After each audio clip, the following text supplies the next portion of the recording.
something, whatever, man.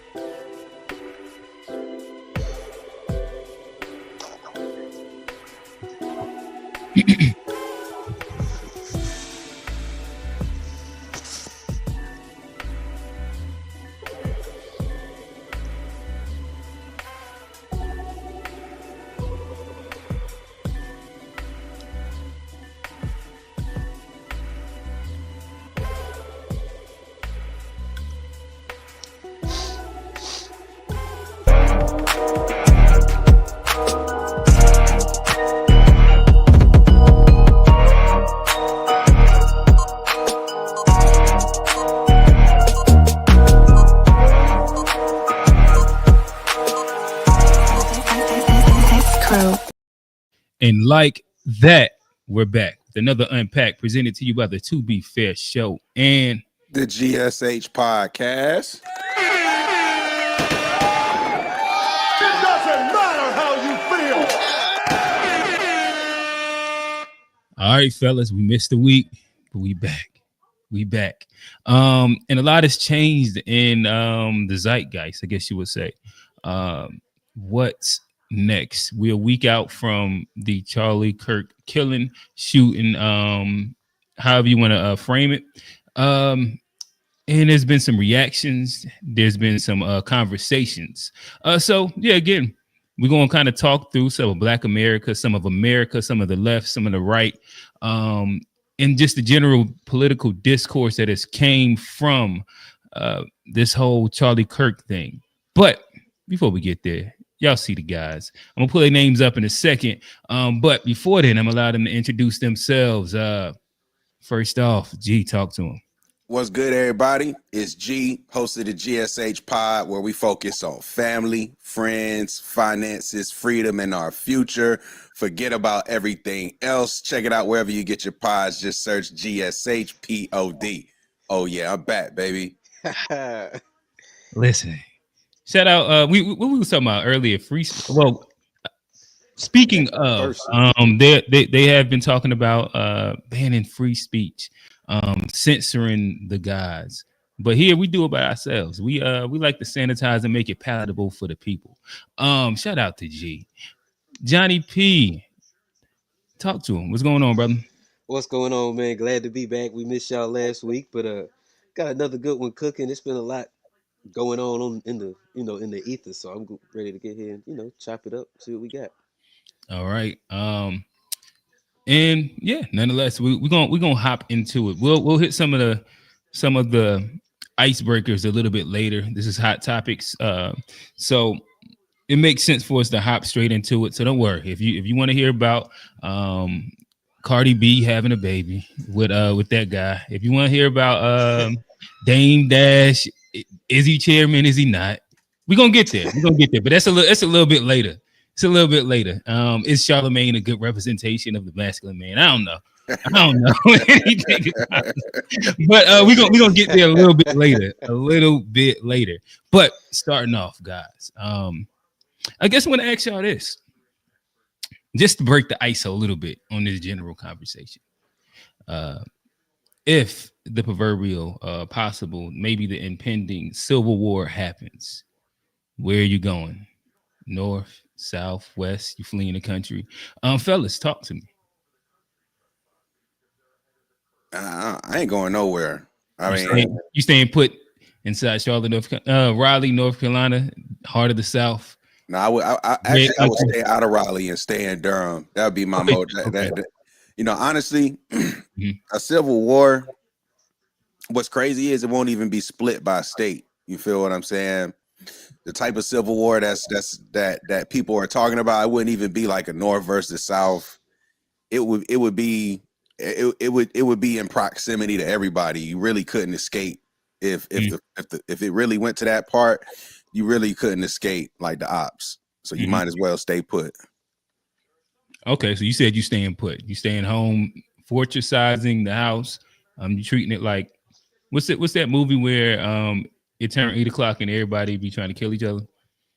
Purge. The Purge, yeah. So you're gonna do it like the Purge. I got you. Johnny P, what's going on? I mean, this World War III. No, we didn't say World War III. Civil Civil War. War. Civil War. Civil Okay, War Two. Civil War. Civil War. Civil Civil War War. Two. Yeah. Civil War Two. I probably want to go somewhere where there's not a lot of people. Okay. I've always said, I'm an off the grid boy. I get me a little fishing pole, Mm. get a couple solar panels, Mm. just set up somewhere where y'all can't find me. What you thinking? Like Wyoming, It ain't even gotta be that Utah? far. We got some, we Oh, got some, oh, we oh. got some mountains right here in North Carolina. That's a lot of You people going that up go to missing. A lot of Appalachia? people that go missing up there. Unabombers. A lot of people go up there to go missing. Ted Krasinski. I'd probably do something like that, and I like to fish, so that's my number one survival skill is just throw something in that water you can always eat. Okay.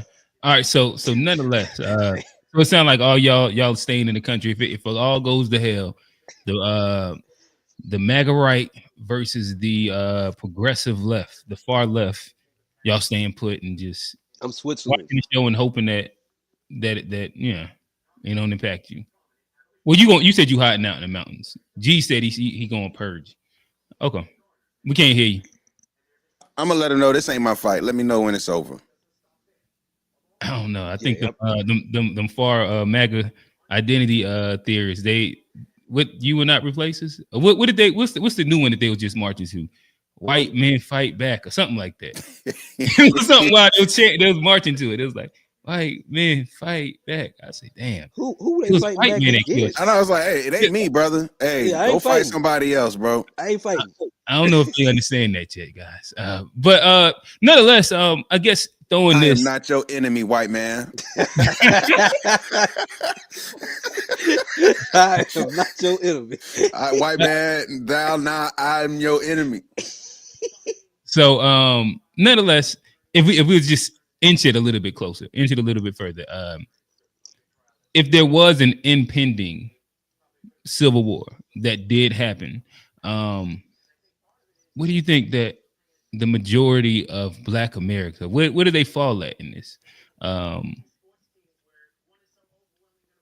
mean, hopefully we like if it got to that far, hopefully we learned the lesson and just all chill.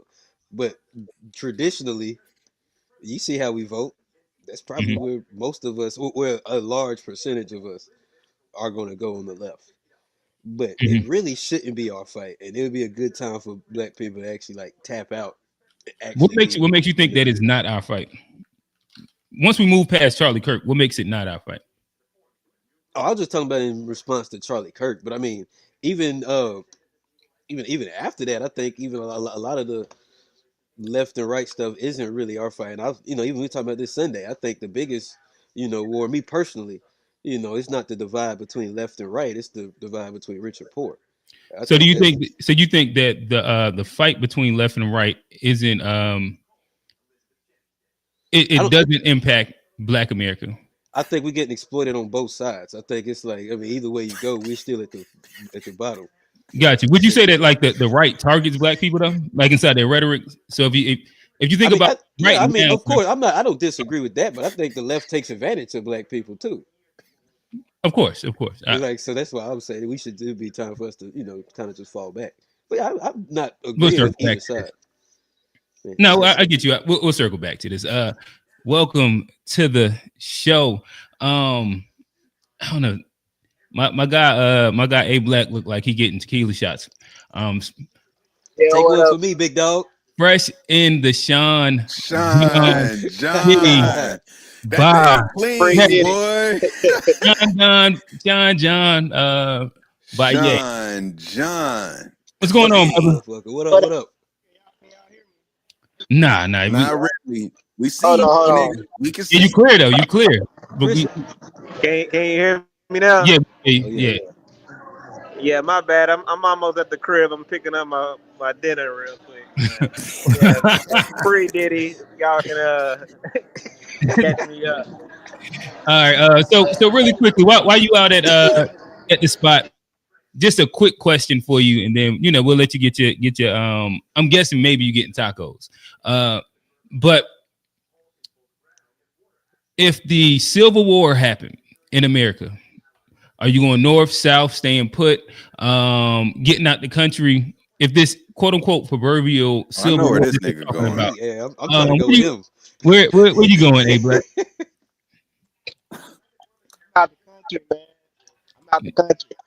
All Talking to right, my so boy about how we all need to have multiple passports, mm, dual citizenship. Not even just Africa, but other places. But I ain't fighting no civil war with these niggas. okay. Any country in specific? For me, it is probably maybe be Ghana because they got stability, a lot of stability there. Growth Okay. happening. A lot of us are already out there building communities and Where? stuff. Ghana, maybe Kenya would be next, and then somewhere maybe South America. You got Belize, Costa Rica, kind of, but I also don't want to be in no hurricane prone area either. But it's a lot of different places. A Black. Yeah, Yeah, we heard a couple of them, but I don't know, something's happening with your phone. So I'll be right back. okay, yeah, I'm about to say we'll do this. A Black gonna tap back in with us once he get back to the crib. But yeah. He See got how options. sometimes we he look like a Charlotte nigga tonight. Usually A Black pull up chilling. Now tonight he look like a Charlotte nigga tonight. yeah, we got the links out.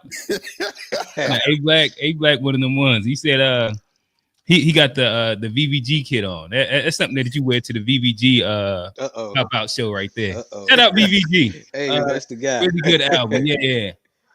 All right. Very, very good album. Yeah. So nonetheless, fellas, I guess as we start to move toward the main topic, Charlie Kirk, martyr, villain, or is this a warning sign? I don't know. There's been a lot of polarizing reactions to it. I guess we'll start here. Empathetic, indifferent, or justified. What was your initial reaction to the whole situation, and has it changed over the course of this week? I don't think mine has changed. Like I said, my initial reaction was this is it's a like I find it unfortunate that this is who they're gonna make a martyr here in terms of the events that took place. I was against Luigi and how he handled things. I'm against how this went down. Like I'm not really, I'm not a proponent of this vigilante just going out here killing people because you don't like what they did type of thing. Like I don't think that's something that we should promote or accept as a society or culture. Mm-hmm. So and again, I don't have a positive as it relates to Charlie Kirk and his platform, I don't have a positive opinion, overall. So it's like, people can say what they want, but to go to this length because you don't like some things that somebody said, I think is just uncalled for at the end of the day. And I feel the same. And so I don't feel, I do feel like you do need to be careful if you incite a lot of polarizing, hateful sort of language, because what you put out there in this world can find strange ways of coming back towards you. So if you have a platform that promotes, those hypersensitive subjects where people feel attacked and feel unliked and so forth, and you had these strong takes that so polarizing, you got to be careful with what you put out, because hey, you just never know what seed you plant. Yeah. Johnny. Yeah, I did this Sunday, but it kind of similar when I first heard about it, because I'm not like as familiar with Charlie Kirk. Not like I didn't really consume his content like that. So when I first heard it, I was kind of indifferent, because I mean we hear about violence. I mean there's somebody getting shot, somebody getting killed all the time in the news. So it's like you kind of just you don't really pay attention to it at first, but then once you see the stories, you hear about it, you get he gets humanized, and there's empathy there. I don't necessarily agree with some of the stuff he said. Some of the stuff he said I actually do agree, and but I don't think that's no reason to like take somebody out. And as a country, if we can't agree or disagree with people, how will we move forward if the moment somebody says something that doesn't agree with you, doesn't align with what you're saying, you just try to end the conversation? That creates a country where all you will have is division, all you're gonna have is conflict, and that's not a world none of us want to live in. That's not a world we want to leave for our kids. So yeah, it's just very unfortunate. And again, like who was that? Chuku. We shouldn't be celebrating. It don't look good on black people to be out here celebrating somebody's death when, again, it's not really our fight. Gotcha. And we're going we'll attack that specifically coming up soon. I guess what does the death, the killing, say about where we're at inside the American divide? I guess like just broadly, we'll get into even more nuances. But what is where we're at right now? The death, the shooting. What does it say about this current the cultural divide? It's getting worse, I think. And I think there's mitigating factors. I think the news cycle, and how news frames stuff, the biases you see, I think that kind of contributes to it. I think there's a layer of mental health or lack thereof that kind of deals with this. And I think there's a bureaucracy level of it to where it shouldn't be, there should be some kind of checks and balances for if we Johnny, you live. been listening to NPR. Nah, actually no, but actually, Johnny coming with them words today. You talking a little bit. All right, talk to him, Johnny. But nah, yeah, I think yeah, it's a layered thing about what it says about. I mean, it says a lot about our country, but yeah, just overall, we're not in a good spot overall. Yeah, G. I think it's not, given the nature of events, it's not really a cultural divide.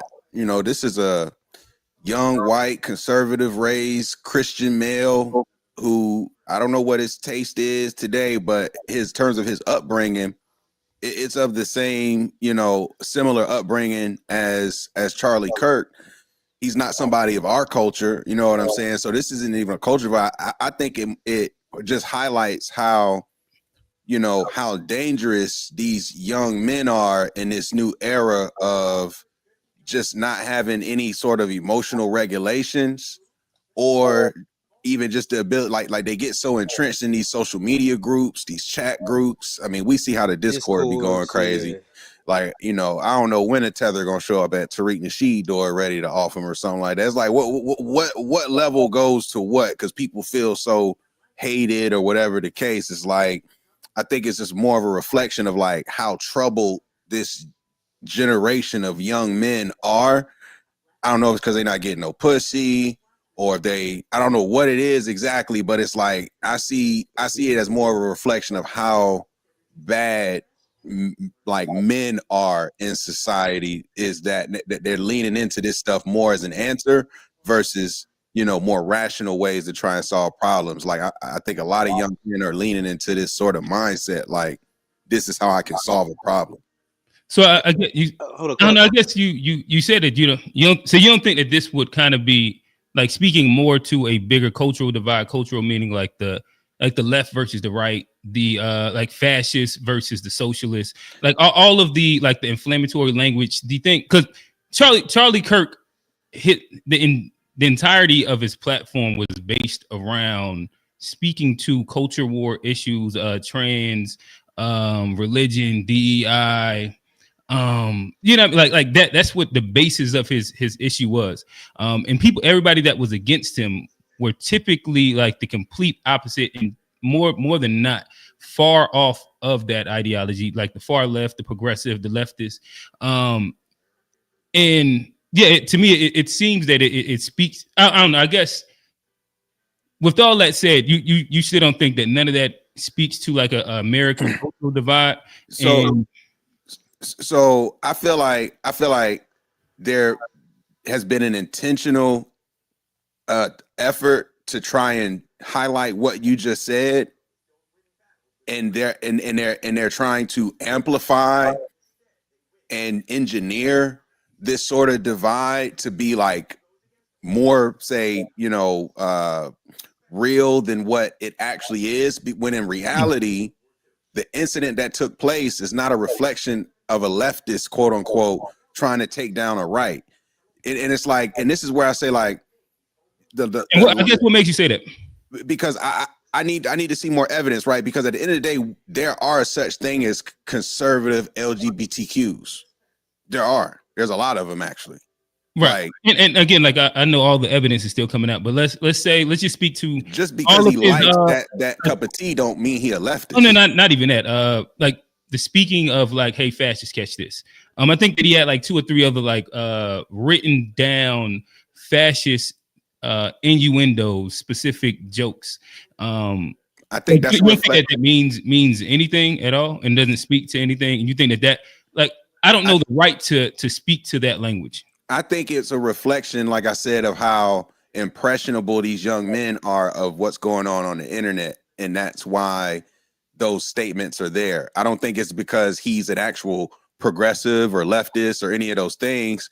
This nigga might just have a taste for a little bit of whatever he like, and is and you know, as a white man, you might not be used to feeling ashamed because you want to feel entitled to what you want, and you like, damn man, maybe he battling his inner demons. He like, Jesus, I can't help it, I gotta kill this nigga because I want that trans. So I don't know what's going on in his head. I don't know, but I can't assume he a leftist just because he wrote those things. Okay, so I guess maybe can I add something? Can I add something? Well, I guess I want to ask really quick. So you don't think that there's an inflamed cultural divide and or a moment inside America between the right? I think they're engineering it right now off of something that doesn't reflect.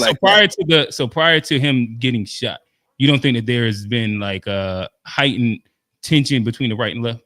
Sure. Yes, I can agree. Like since Trump became a thing, since MAGA's become a thing, there's been a more polarizing effort of like super progressive liberals and like the new alt-right conservatives. Like that's been a thing. Like so that's that spectrum of far left, far right wing has been a growing thing for a handful of years. But this like incitement of, oh, it's now just a you this or that. Like you either lay down or get down. Like that hasn't really been the case. Now it's what do you mean by lay down and get down? Because it's like you said, it's either left or right. Now it's no in the middle. Now it's like you either with this side or you with that side. And I think that's what they're trying to engineer here right now versus well, I guess I'm because you're the first person I've heard kind of give this take. So like when like just give like to give a Discord example, for example, we could be inside just having conversation, and to me it seems that more times than not it becomes hyper tribal on one side or the other. I can name person A that's always going to shit on the left and blame the left, and then no matter how you redirect, it always goes back to the left. But then you can go to person B, where no matter what they'll say that, you know, Biden was a potential free agent for the NBA in comparison to Donald Trump when it comes to health. And it's like, like these are interesting takes, and it always revolves back to the right is evil, the worst thing, XYZ. And it seems like it typically becomes like hyper tribal on those lines almost every time. And the minority is people that's able to actually see both sides. Can I? Do you disagree with that? Or I do. Like I said, I think since MAGA has become a thing, politics has been more polarizing than it ever was in the past, and it's only become more polarizing. So I'm not disagreeing with this polarization of politics, blue versus red, but the rhetoric that I'm hearing now in reaction to Charlie Kirk's murder is. And what's the rhetoric that you hear now that's different? Because that to me, we would hear a lot of like it used to be more so focused attacks on what we would call progressives, the progressive right. It used to now but since MAGA left, excuse me. Okay. Yeah, like the AOCs, the Bernie Sanders, if you will, like the ones who want free everything, like the quote unquote socialists. Like that was more of like where it was like. You don't think that the right ran on the culture war stuff? Like Trump's biggest performing ad was the Kamala's for they and them ad, which painted the majority of the Democrat Party as being like this hyper pro LGBTQ, you know. Yeah, but Trump was big on, like, I think economy and immigration were his major platforms where he smoked the Democrats' boots personally. Now, what's happening in real time as it relates to immigration and economics is another conversation. But was that a talking point? Sure, it was a talking point, but again, that was for a very small minority of they said Democrats. That was like performing. Hey, it did. I agree that like a small minority of Democrats have that stance, but in a broad stroke, to me, I think that most people on the left look at MAGA as you a racist / Nazi / fascist / authoritarian loving person, and then most on the left they do most people on the right look at the left as LGBTQ, trans loving, soy boy, beta, soft liberal. Like that, those typically be the warring points that you hear on every single Fox News or CNN conversation, I guess. I don't know, Johnny, you've been itching to get in. Yeah, because like I kind of agree with G. I believe there is a growing, political divide in this country. I think it's gotten worse, with some of the language that we've heard over the last few election cycles. I think it's just been a growing thing. But I think the bigger issue, especially when you're talking about like the violence that's coming from it, and if you look, uh, when you actually get out, because I think a lot of the political divide is chat room kind of based thing. It's an internet based thing where you get people in these internet rooms and you get these, kind of messages, these themes. They Could come one up. argue that the majority of people in the majority of dialogue happens on the internet now? Yeah, but I think these ideologies live online and they fester in places where, like I say, I think the bigger issue is like a mental health thing where you get a lot of people in cognitive dissonance. I think when the violence comes out and touches grass, I think it's more of a mental health issue and somebody actually takes it to that extreme and do that. I think we have to start looking at mental health and see why, because a lot of these people, they're red flags. There's things that come up where, Are you talking about like the people that commit the crime or just the general? The people that actually go out. We move away from just the people that commit the crime. Just speaking of the temperature. Yeah, but temperature is the political divide, but there's something that triggers certain people to go out and commit the violence. And I think that's a mental health issue. And I think that's I agree. I imagine y'all will probably agree. And that's all I was saying. I think, of course, there's a divide, but like people can amicably disagree. But once you take it to, I'm going to go take this person out because I don't agree with what he says, and this is the only way that I can resolve this issue. To me, that speaks to a bigger, mental. And I guess I actually don't know if I even agree with that point. But I want to clarify too, because my point is Charlie Kirk was murdered, and then this rhetoric about crazy leftists started to get amplified, and then Trump talked about how like it's this side versus that side. And my point is the actual incident that took place doesn't warrant that reaction because we don't know that this dude is even a leftist, is my whole point. He just happens to like a certain little flavor. But to use like your point, Charlie, I guess Charlie Kirk, when he got shot, he was talking about radical leftists being the biggest committers of mass shooting violence. Like that was like the part that he got killed on. Like he was actually inciting the rhetoric at that moment. He said trans and liberals are the biggest committers of mass shootings. And we don't know that this person is either or. This is what I'm saying. Like, I'm not talking about him. I'm talking about like the rhetoric, because it, like at that moment he was. You were saying that you didn't know, like there wasn't a talking point around the left being radical and violent. But he was like at the moment doing like talking that rhetoric. But to be fair, there was a incident in the news where a trans person committed some sort of mass shooting. Was this at a church or they did? That was in Minnesota recently. In Minnesota, right? Yeah. So once that incident took place, there started to been like a uptick of like, oh, trans people are dangerous, et cetera, et cetera. Like that sort of like was the reason why Charlie Kirk was on that soapbox, because that incident took place relatively like in the last, couple of weeks or whatever.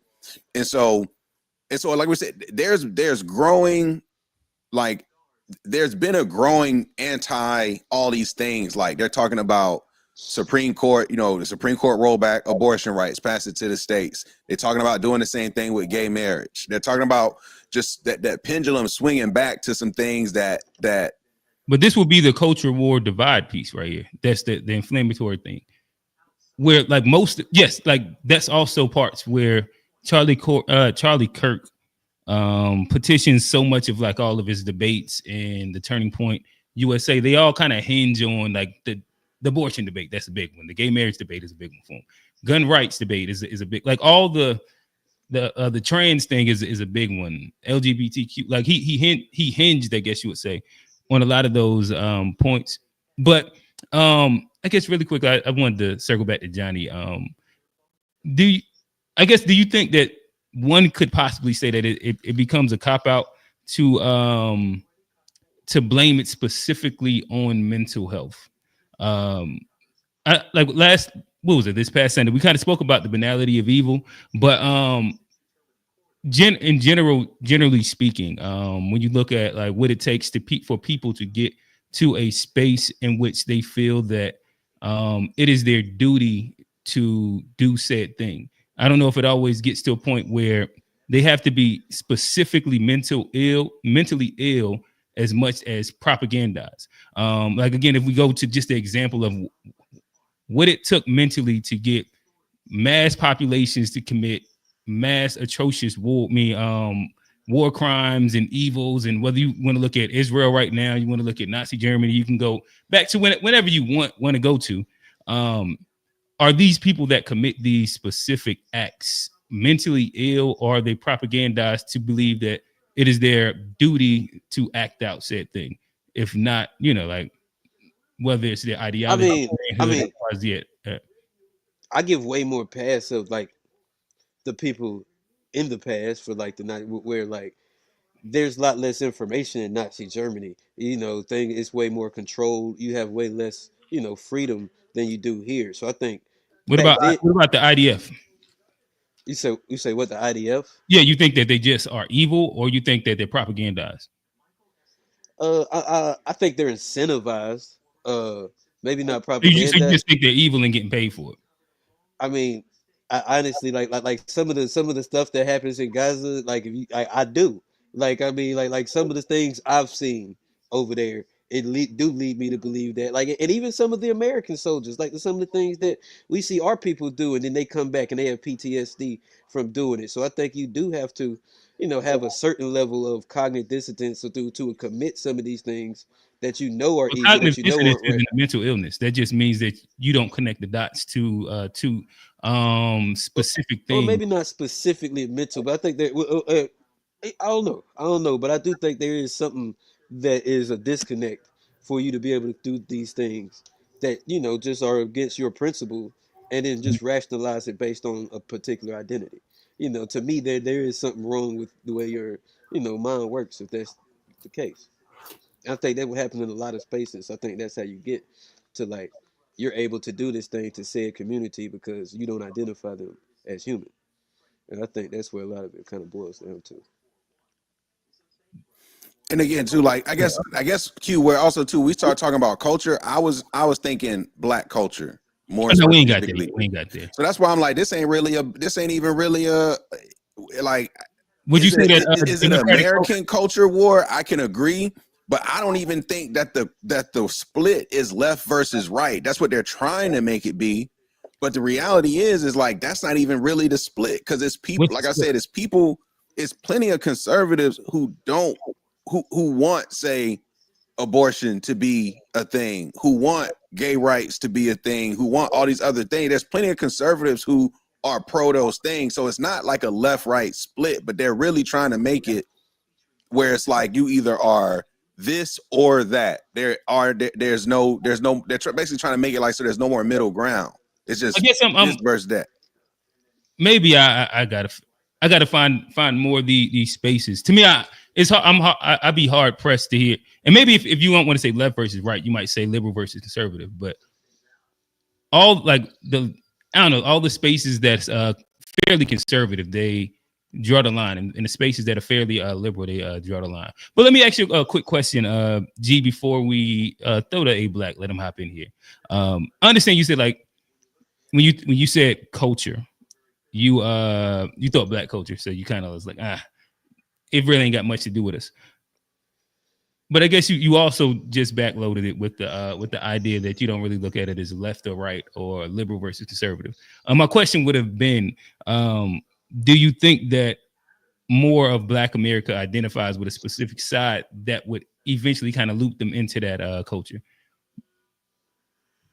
You can answer it if you want, but you kind of like softly denied the answer. Honestly, I don't think so, because I don't think quote unquote Black Democrats are going to want to fall on the sword for this civil war. I don't think they're going to want to pick up their battle sword to do this quote unquote civil war shit. Not to? Huh? What gives them the choice not to? Like the loudest, like typically like the caricatures for them left ends up being like Cory Booker or what's the black lady name from Texas? Crockett. Yeah, Crockett. Like they can't not. There's nothing they can do. Like they call them the Nazis and fascists. And, no. Okay, black politicians is one thing. I'm talking about Black people who vote Democrat, who identify as Democrats. Like the average Black person walking around the street. I think they agree with most of their talking points. Like the talking points that they're warring on. What are the ones that they don't feel as strongly? I guarantee you, they're not ready to die on this hill. I can guarantee you, I can guarantee you that they're not ready to die on this hill. That'd be I bet my money. I ain't trying to down none of them hills. Because I don't think the Black conservatives want to down that hill on that side either. Like honestly, I don't think Black folks see this as I think this is white on white crime. I don't see this as a Black, like, you know, this is something where the whites are battling it out. The whites are gonna have to, you know, only one white can make it through. It's the Hunger Games of the whites, man. This is between them. They're not even really worried about us. This is between them. This is a power struggle between them.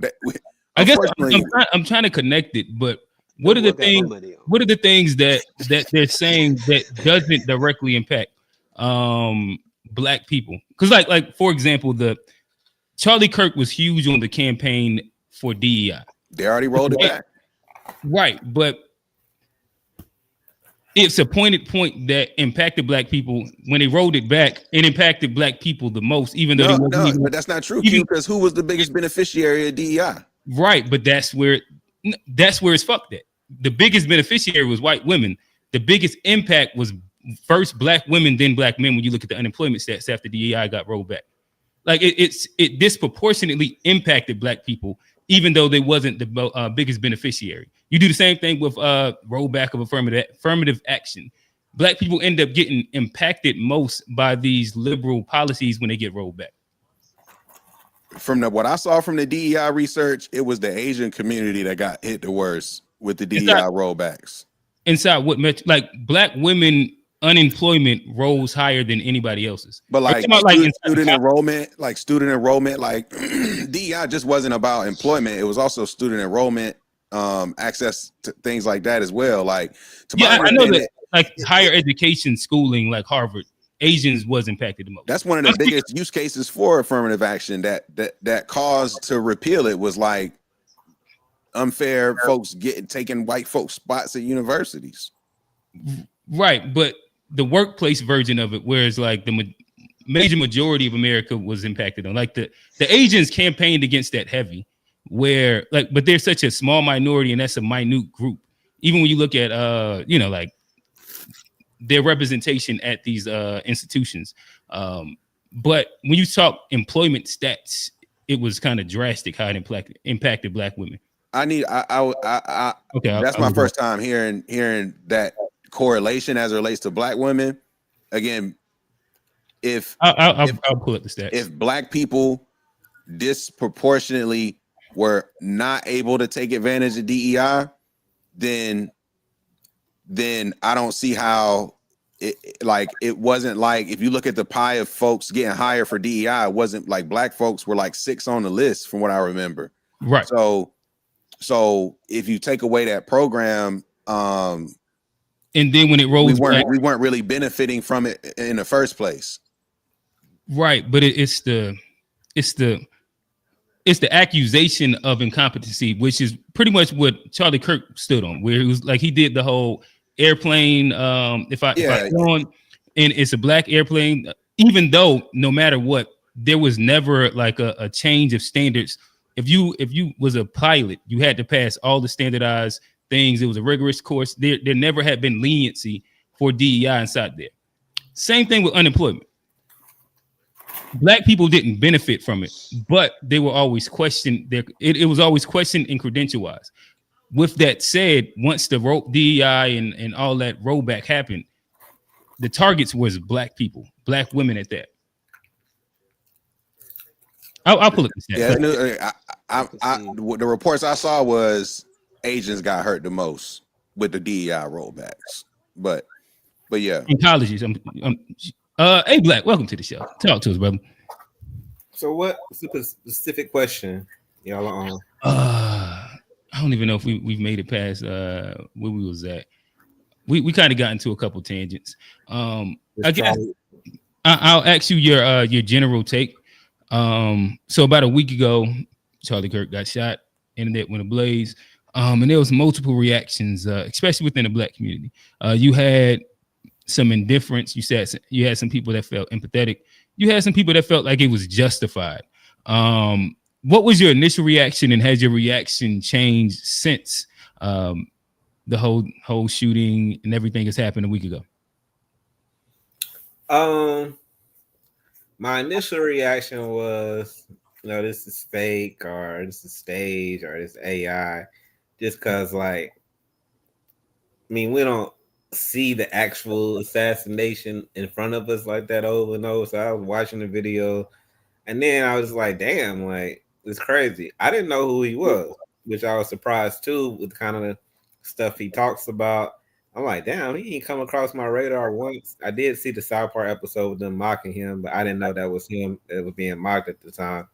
So, just it was indifference initially. It was like, well, damn, that's crazy. Like, and then popped the white dude in the head, and then all the other stuff start coming into the algorithm. All his things he said.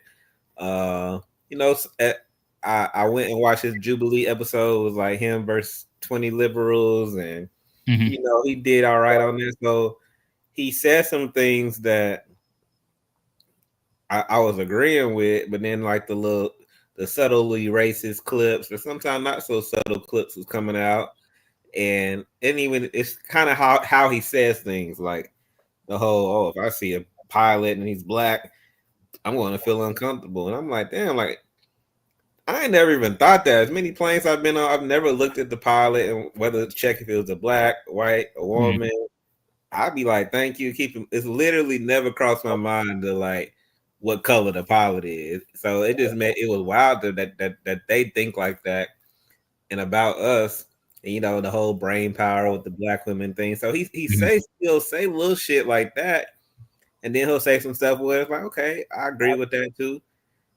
Everybody not always wrong, but for me, it was the reaction of the white people. Like it's really their MLK and all of this stuff, and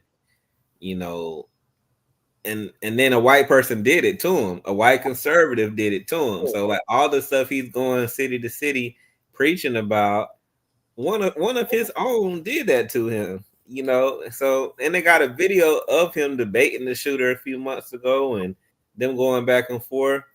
And then them debates he does in public, I think some of them be plants. Like, I don't think some of them people will be that dumb. Like, I think they pay or plant certain people to go up there and ask them a certain question and act a certain way, so we can get his talking point off. Yeah, exactly. And like it's all a production. Like even the people that's asking the question. So I don't believe these people this the best you can find to debate. This random person in the crowd, these stereotypical woke kids and shit like that. But it was really just the reaction, and then it happened the same day. You got a school shooting, and then next week you got two dudes being hung from trees in Mississippi. You got the bombing in Qatar from Israel. So it's like it's all this shit happening. But this nigga's on Air Force 2. They having a funeral at a football stadium, like half flags, half mast. I'm like, all over a YouTube influencer, pretty much. Like, he's speaking, and I don't. Like he was more than just a YouTube influencer. Yeah, I will give him that. His demographic was like under 30 white males, but his influence is a large reason why Trump got reelected, no question. And Trump knows that. Everybody knows that. Maybe one could argue Elon Musk with the purchase of Twitter, but outside of Elon Musk, there wasn't anybody that impacted the presidency and him winning again more than Charlie Kirk. From like the grassroots to what he did, his money, and then like you said, like all of the YouTube and different things like that. He genuinely missed me on the radar, which is crazy because I feel like something would have came up with him in it, but I never heard of him at all. Yeah, I'll be listening to the extremists on both sides, so he done popped inside the. Yeah, that's why I'm like, damn, well, at least he'll come up, but I haven't had nothing, so it was kind of crazy that I didn't really know the depth of his influence, and like I said, now it's in my algorithm, so I got videos of him every day, everywhere, talking. And like I say, some shit it's like, okay, I'm with him, and then some shit I'm like, all right, he kind of racist. So I don't know, Being Candace Owens, she going out, that's like her best friend. She got she's saying all type of other shit. Like she blaming it on the whatever size hats y'all say they got. That's his own different little interesting conspiracy theory as well. She's going crazy with that one. I think she was having a current affair with him. Like they definitely used to smash, but she going off like they still was doing something on the low. They known each other since kids and shit. He probably didn't. Who knows? I don't know. Nah, he's definitely on one right now. He smashed. That was like her first love or something. She going off. Allegedly, Candace, don't come try and sue us. She they trying to say she was like the side piece. She's something. I love her though, man. She cute to me too. Like, hey, listen, nobody ever said she was ugly. I ain't never heard that. Hey, Black said I love her. On a war path.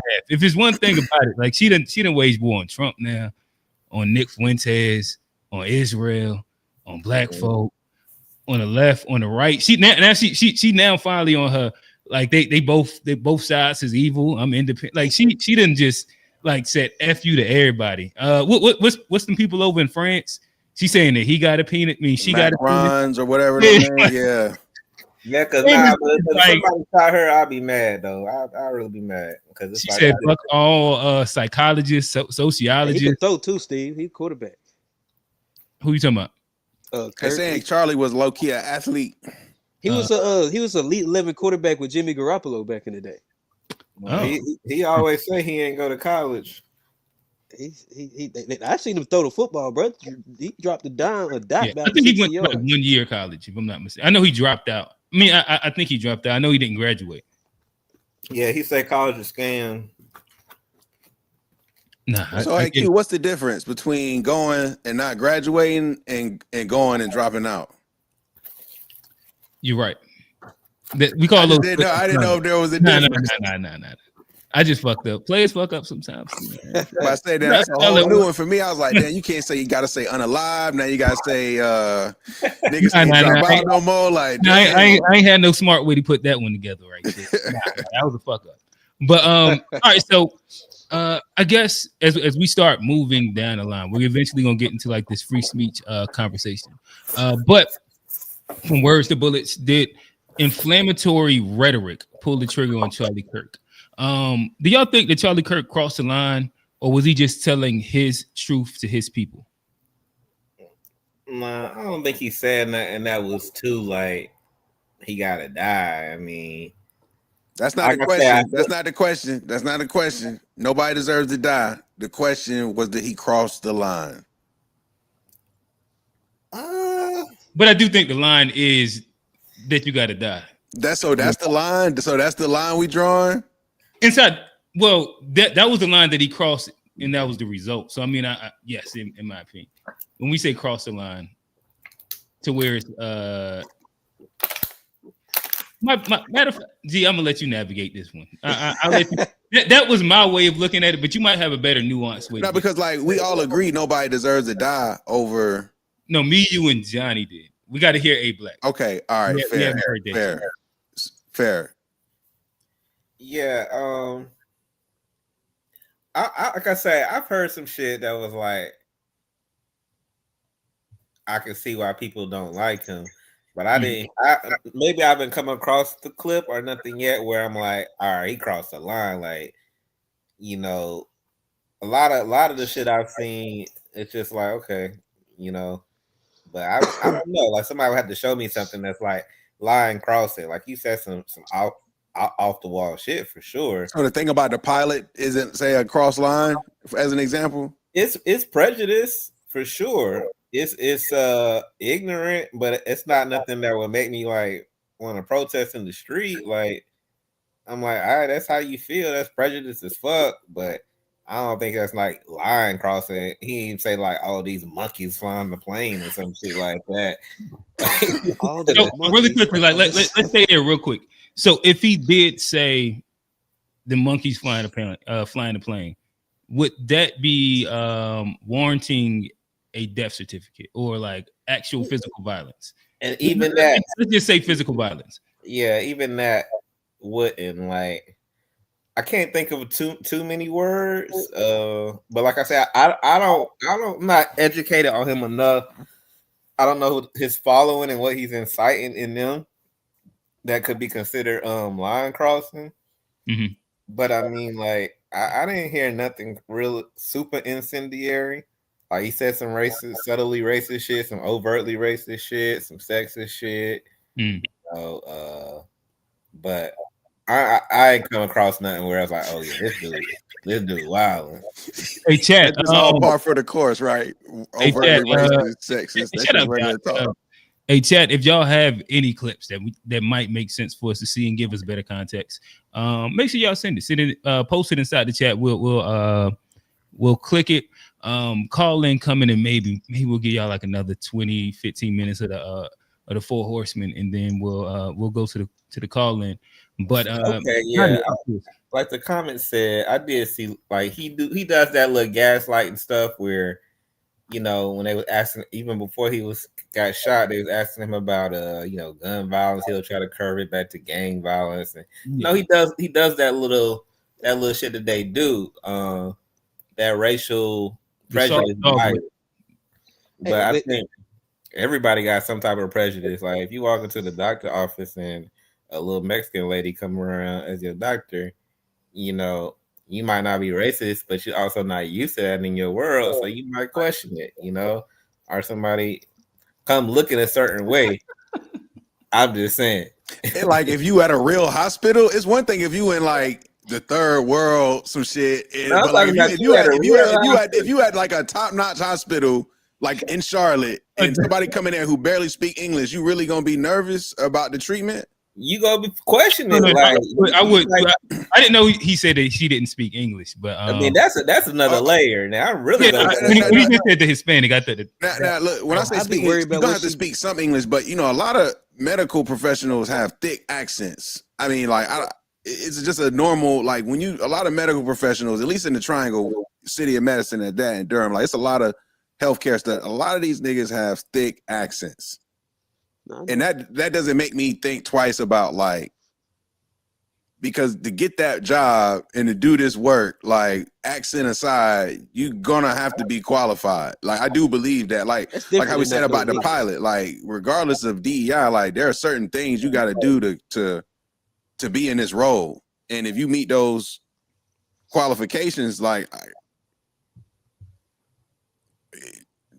accent, ethnicity, background, like I don't know. We all agree with that, G. Yeah, I mean, like he say insulting things and offensive depending on who you are. I'm not an easily offended person, but I can see people being offended by some things he says. But like I said, I ain't heard nothing where it was just like, oh man, I hate this dude. Like it should be open season on him. I'm like, yeah. That's it. Johnny, Right? did he ever? What would you say? Do you think that Charlie Kirk crossed the line, or he was just speaking his truth to his people? I mean, I think crossed the line or not. I don't think he ever really, like they said. There's some things he said that I didn't agree with. Mm-hmm. But nothing where I'm like, oh my god. But I think, I mean, there's some things where I think he definitely tried to be like offensive to, or kind of towards black people in general. But I mean, he's not the first, he's not the last. And like, as black people, we've never like, there are people out here that have said worse about us that we've, just let walk around. So and like, Mm-hmm. whether he crossed our line or not, we're not violent people, and we're not the ones that even did anything. So I mean, there was a line that he crossed with whoever did this, and I think it was a far it was way closer, and I think he got I don't know why that guy was tripped off, but as far as black people, I mean, we've been offended our whole time in this country, so it's not the first person that said something offensive about us, probably not going to be the last person. So whether he crossed the line or not, I don't think it really Okay, matters. so you're saying that being offended by itself isn't enough for open season? Right? Yeah, I mean, yeah. Because if that's the case, a lot of people about to be getting popped. Cause yeah. a lot of strong opinions out here. Yeah, I mean, yeah, he probably crossed the line, but I mean, there's somebody that he crossed a line with, and it wasn't about race or whatever, because the guy who did it, that wasn't the line that what made ever happen the way black people feel. It's not the reason he's no longer here. And there's been a lot of people that have had negative opinions towards us, and they're still here. And so, whether we are offended or not, I think that's kind of besides the point because we didn't do this. And then Cannon. Okay. Go ahead. I'm listening. I'm just like, is he we got any type of political office or official power outside of just like general influence and like being a speaker or a podcaster, things like that? He didn't have any official political power. I guess they called him the Trump whisperer. But outside of that, yeah, I think they would say that he would be the most important person in MAGA not named Donald Trump. That's what like MAGA would pretty much say. Yeah, I guess I don't know shit about MAGA then, because I ain't know nothing about him. Yeah, that's why it's like it's hard to be offended by somebody that I ain't. Yeah, if you go back to like election day, he was on the stage crying with Trump and all that. Yeah, I ain't even watched none of that. Yeah, he went in the guys for them. They all honestly, them white dudes, they all look alike. I probably seen them, and I ain't even know that was him. I ain't know he was only 30. Like white dudes age crazy. Man, it's like spoiled milk. G. Well, I guess you've kind of given a bit of it. So let me ask y'all this: when does and we're going to start walking our way into free speech in a second. I'll play Pam Bondi and Trump's conversation about hate speech and what they want to do with hate speech. But I guess so. It sounds like being offended to everybody isn't enough for open season. So let me ask y'all this: when does speech stop being just words? When you make direct threats. So like inciting an act. Yeah, like or threats. So you said they're like once you start, like, because at the end of the day, if you say like you verbally threaten me, at that point, I can't wait for you to physically assault me to respond. Like that's just how that go. Like I'm sorry. So all that talking, like you start making threats, you gonna do this, gonna do that. Now I gotta proactively protect. So that to me is where it crosses the line. You can have an opinion, but don't make any direct threats. Period. What was the question again? Repeat it one more time. When does it get dangerous? When does speech stop being just words? Oh, like when is it justified for open season? I think when you say something that actually mobilizes people to act and to do something destructive, like if you can talk and people are like, yeah, Charlie, and they get up and they go outside and damage something based on somebody's word, that's something. But if that's not happening, like people not really mobilizing, a lot of people are cowards, and they big in the crowd or they big online and stuff. But to me, it gets dangerous when somebody has the power to mobilize people and they do what they say, like either like a military general or a cult leader or whatever.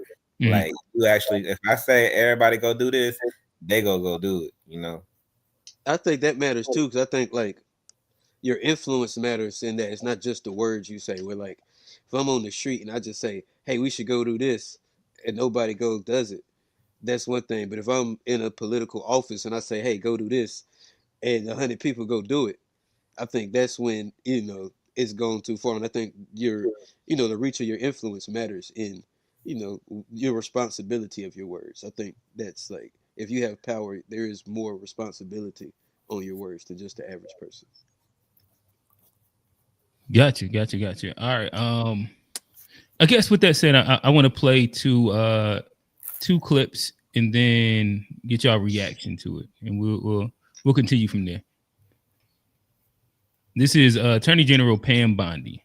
The more law enforcement going after these groups who are using hate speech and putting cuffs on people, so we show them that some action is better than no action. We will absolutely target you, go after you if you are targeting anyone with hate speech, anything, and that's across the aisle. Now, Attorney General Pam Bondi is going so far as to say that the Justice Department would go after anyone who engages in what she deemed hate speech. The Attorney General later clarifying on social media that hate speech that crosses the line into threats of violence. Damn, I ain't even get the good one. My bad, y'all. That wasn't the full clip, but we can get Donald Trump saying his piece about the same thing. You're saying she's going to go after hate speech. Is that, I mean, a lot of your allies say hate speech is free speech. You probably go after people like you because you go unfairly with hate. You have a lot of hate in your heart. ABC. Well, ABC paid me $16 million recently for a form of hate speech. Right? Your company paid me $16 million for a form of hate speech. So maybe they'll have to go after you. Look, we want everything to be fair. It hasn't been fair. And the radical left has done tremendous damage to the country. But we're fixing it. We have right now the hottest country anywhere in the world. And remember, 1 year ago, our country was dead. And now Washington, D.C. is fixed, and I fix it. From there was... Yeah, yo, that nigga, all he want to do is just talk shit to niggas, bro. Like that's hilarious, bro. He I also thought that I agree. One, Trump is hilarious. New York, and talker, boy. And with him, he like a lot of hate in your heart. He don't need no rehearsing. Like he need to go here and talk some shit. Oh, like he threatens like a mob boss at that. Like it's kind of like subtle innuendo, like, but you get the point to it's it. Tough, but that's they just paid me $16 million because of some hate speech. Maybe they'll go. Maybe they come holler at you next. Yo, that's if they do, they're coming for you. I say, like, that's crazy to hear the president say that about you. Yo, 16 billion, I'd shit my pants, boy. Hilarious. Yeah, a hater like you. Look at you. Ask your company. Hating ass. They paid me money. Like, man, them niggas pay 16 million. Just walking to the helicopter talking shit on the way there. And he was like, you know what? We're the hottest country. Like, nigga, what? America was dead a year ago. We're the hottest country right now. Niggas can't even get in our country. How you pay from outside? Yo, he said we the hottest. What kind of, like, bro? That's hilarious. We the hottest. But yes, nonetheless, inside like the longer form of Pam Bondi's thing, she did speak specifically to the hate rhetoric to the what they call the radical left, and then she did a second interview when she spoke about targeting specific groups from the left in their hate speech, and that they're looking to put federal charges on them. The person asked them what group. She said, well, I ain't gonna say the names, but like she went to the idea of like they're actually actively attempting to do this. And I guess to round it off, Pam Bondi and Trump's stance on this is actually like a splintering point with the right, where a lot of them are pushing back. I think that if you look at Pam Bondi's numbers, they dropped like 15%. But generally speaking, a lot of right-wing conservatives are pushing back against this in general, because if you know the right, the conservatives, they are like the free speech, anti-censorship, quote unquote grouping. So it's kind of left them inside like a very interesting space. But fellas, thoughts, hate speech. I think this is why politics is so annoying to me. Is because you just see the right and the left do the same thing, just at different times. And whoever has the power, they're gonna use the same games. And it's why, the average person in politics always just gets left out. Because 8 years ago, it was cancel culture. It was the left side, and they was all, it's the same. It's literally the same conversations. They just flip colors and flip Yeah, characters. they change hate speech and cancel culture. And it's like, concept. and that's why it's so annoying, because it'd be real, actual problems. It's real things that the American people, care about, and these politicians tend to focus on. And it's a game. They focus on certain shit to keep us distracted from what's going on, and you see it on John, both you mean to sides. tell me trans in women's sports isn't like the biggest thing in America? What you mean? It's You not. said, huh? I was agreeing with you, Johnny. Don't worry about it. Keep going. Okay. Yeah, I ain't talking about them. They distract us with the culture war shit, and when it's real actual problems with the people. Oh yeah, that was an example of it. Go ahead. Okay, I see. I thought you were trying to trip me up, boy. That wasn't tripping you. But yeah, no, that's the thing. It's the same. Like, I get tired of having, like, hearing the same rhetoric on both sides, just depending on whoever has the power now. Like, who's offended? They was just calling the left snowflakes and stuff, and like talking like big boy shit about them crying and stuff. And now, right now, they doing the same thing. Oh my God, that's hateful speech, and like, it's annoying. You said they call them snowflakes? The right. That's what they used to call them. They used to call the left. I ain't heard that one. All right, you all right, Nana, I get it. You actually don't be tapped in it out. That Nana makes sense. If you didn't hear the right, call the left snowflakes. What year was this? This was recently. This is like the past 5 years. It's been longer than that, probably. This ain't new rhetoric at all. I ain't never heard of niggas call niggas snowflakes, man. That's new for me. That's funny. That's pretty funny. That's a good one. Okay. Now I see why you don't think the left and right is at war. Yeah. Snowflakes is a good one. That's hilarious. Yeah, snowflakes is a good one. A Black reaction. What's your thoughts? The whole hate speech thing. Hate speech. It's like them trying to ban hate speech. Yeah, it's hypocritical. Like for one, you talking about this man y'all love getting killed over free speech and over saying his opinion.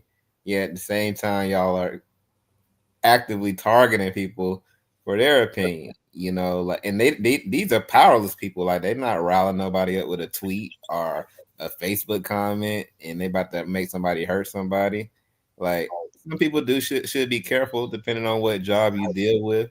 If you're in a field where you might work with white people, you might want to watch what you say online right now. But it's hypocritical, and like Johnny was saying, like, they just gonna go back and forth. It's like the Republicans are kind of being petty with the whole, this is hate speech, because that's what the Democrats have been on for years, canceling people and being offended by every single thing. So it's like now they're kind of taking their own shit and using it against them, and they're the victims. White people are the victims. White people are getting replaced. They're trying to take our America, and so we're the victims now. We're oppressed. Like, they want to be oppressed so bad. Victim mentality. They walk around having vigils and shit for Charlie Kirk, like he MLK. Like, they really want to be victims so bad. But damn, Charlie is there, like the MAGA MLK, ain't he? That was one of Charlie Kirk's talking points, was like he was replacing the whites. Like, whites are getting replaced. That was one of his major talking points. Yeah, he also started shitting on MLK towards the end too. Oh yeah, he said MLK was horrible and all this stuff, and yeah, but that's what they calling him, their version of that. But the difference is he's redneck MLK now. Yeah, what they can't comprehend is MLK, Malcolm. Our people was fighting for people who were genuinely getting oppressed out here. It was genuinely like getting ostracized. Like, this guy, they have created a narrative of their oppression, and he's going around as like their champion for something that they're not losing. Like you're not losing America. Like we don't own, black people don't got no airlines, no fucking S&P stock firms, or like none of the major infrastructure of the country, steel companies, real shit. We own none of that. What are y'all crackers losing? Like they're not losing nothing. That's what I don't they black that right now. You throwing a dog whistle for the FBA boys. They about to come in here and attack.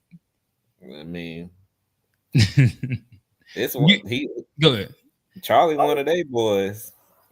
Like, I ain't no comment. So I guess G, I'll ask you if the hate speech ban was to happen, and this is everybody. I'll just start with G. Are black activists and creators going to be the first to be silenced under these new hate speech laws and things of sort? I believe so, because I saw a video where it was a girl in college. She was saying the hate thing or whatever. She got kicked off of campus. But in the video, you can also hear one of the white boys dropping the hard R. Like very clearly in the video. I'm like, wait a minute, y'all didn't hear that one? Like y'all didn't, like y'all. There's two instances of hate speech here, and only one of them's getting called out right now. Like I heard the hard R very clearly in the video, and we ain't talking about that. Yeah, what constitutes hate speech for the whites? Whatever they like, what they say that could be. Because like, what's a white slur? Well, you know, you can't say nothing about Jewish people, so that's out. Oh yeah. Yeah, that, well, we already know. We already know any anti-Semitic rhetoric is already had its place in hate speech and protected speech. So that's like already been solidified. Maybe it's like calling them fascists or Nazis. No, but I actually did an experiment at the job about this. They don't get offended. That's like that. I said that was their superpower. It's like you could call it whatever, and because like they stood on that freedom of speech and not getting offended. What was you attempting to call them though? Was you calling them Nazis? There ain't even no real power word. No, I was like, I asked them. I was like, what word could I call you that you would get offended by? Ain't none. Like, and they was like, none. Ain't none. I think that they literally that Yahtzee word get to him. I'm starting to see it. Piers Morgan. This was a while ago. I might need to check it. I might need to do a new poll. Yeah, that one or you call them. What's the opposite of being anti-Semitic? They don't like redneck. A Zionist. Yeah. You can't call like the redneck MAGAs a Zionist. I think that will probably turn them up too. They don't like that. But see, that's not like that was a thing. Like that's not a term specifically. That's not a slur. Yeah. All right. So there's a bunch of versions of like a slur and like how loaded it has in the history behind it. I'm using like something that you can use to insult somebody to trigger them.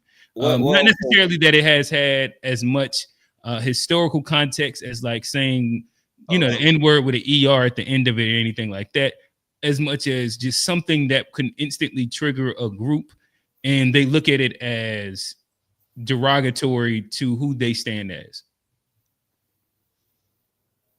I mean, I think for white people, what offends them is not having empathy for them. Like they are used to not caring about everybody else, but the world usually stops for white women and white men, and it still did recently for the white woman on the train and for Charlie Kirk.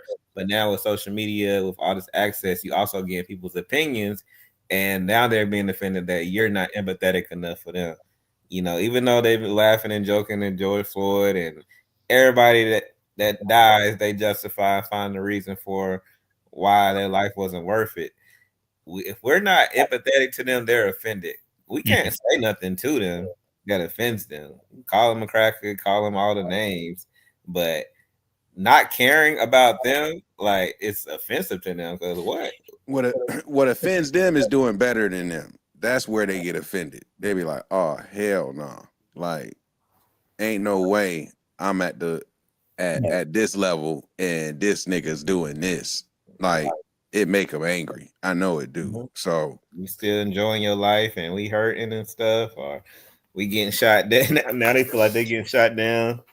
Sometimes So sometimes you got not getting mad, piss them off too. You walk in unbothered too. Sometimes they Yeah, don't be too happy. yeah Yeah. smile. You Oh, know, it's But why they a never happy nigga will wanna bother them too. why they never want to look themselves in the mirror, and like it's never no story about the violence of white men and how they prone to violence and prone to shoot and kill each other, and then when the white men do something, it's never white American man or white Christian man. They give them their name, but let it have been a Muslim or let it have been a black man, they go emphasize black man, Muslim man. They gonna be wanting to attack a whole country out Identity one person. politics come into play They when it's don't like never put Christian on these white guys' names, but they be Christian, and they. I mean, I said racists love to hide behind Jesus, man. It's just a reality, unfortunately. It's just in America, Jesus has been a shield for racist white folks from the start, and that's just what it is. he helped. I mean, that was the only book we could read back in the day That was for a reason. Jesus has been a shield for racist whites from the start. And the real Jesus wouldn't fuck with none of them. It's crazy. He don't be about none of the stuff that they be on. Gotcha. He was with the criminal. He was with the poor folks. He walked amongst the people. All right. So I guess as we continue moving on the conversation, outrage. Let me ask you this: do y'all think that America is addicted to outrage? Right now, do y'all think that we have a left and right cycle of escalation happening, where it's almost like one side is attempting to escalate past where the last one was just that. Right now, you're hearing the murmurs of retaliation. I don't know what is y'all thoughts. We could kind of start there. America and the outrage machine that has become our political discourse. Well, rage bait is a thing. Like online, they have like videos of like people like purposely like rage baiters. So I think we just kind of you could argue that Charlie Kirk was a rage baiter. Yeah, I think we feed off that kind of like. I think that you a lot of people identify him as that. The master debater, as South Park called him. Oh, I gotta watch. Oh, they deleted the episode. They deleted it. Yeah, I gotta find it on YouTube. It's no, they just pulled it out of rerun rotation, but it's still you can find it everywhere. Oh, okay. Yeah, they just not showing it on Comedy Central right now. Damn it. That's crazy too, low key. South Park pulled that episode. That's crazy. That's how scary the times are, though. South Park don't pull no punches. Yeah, like they didn't talk about it, so that I mean that shows like honestly like it's scary because like if South Park if like they done talked about everybody and stood on business, and now they backing down. I think they under Disney now, Comedy Central, and South Park might be the last little edgy thing that they got left, but I think it's because they under that Disney umbrella now.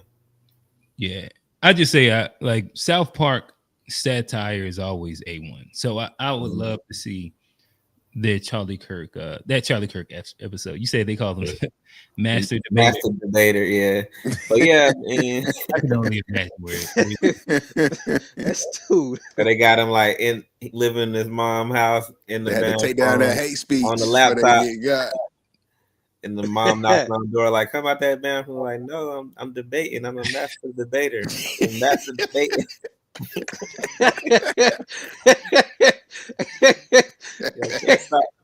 She's like, you've been master debating for too long. You gotta watch that episode.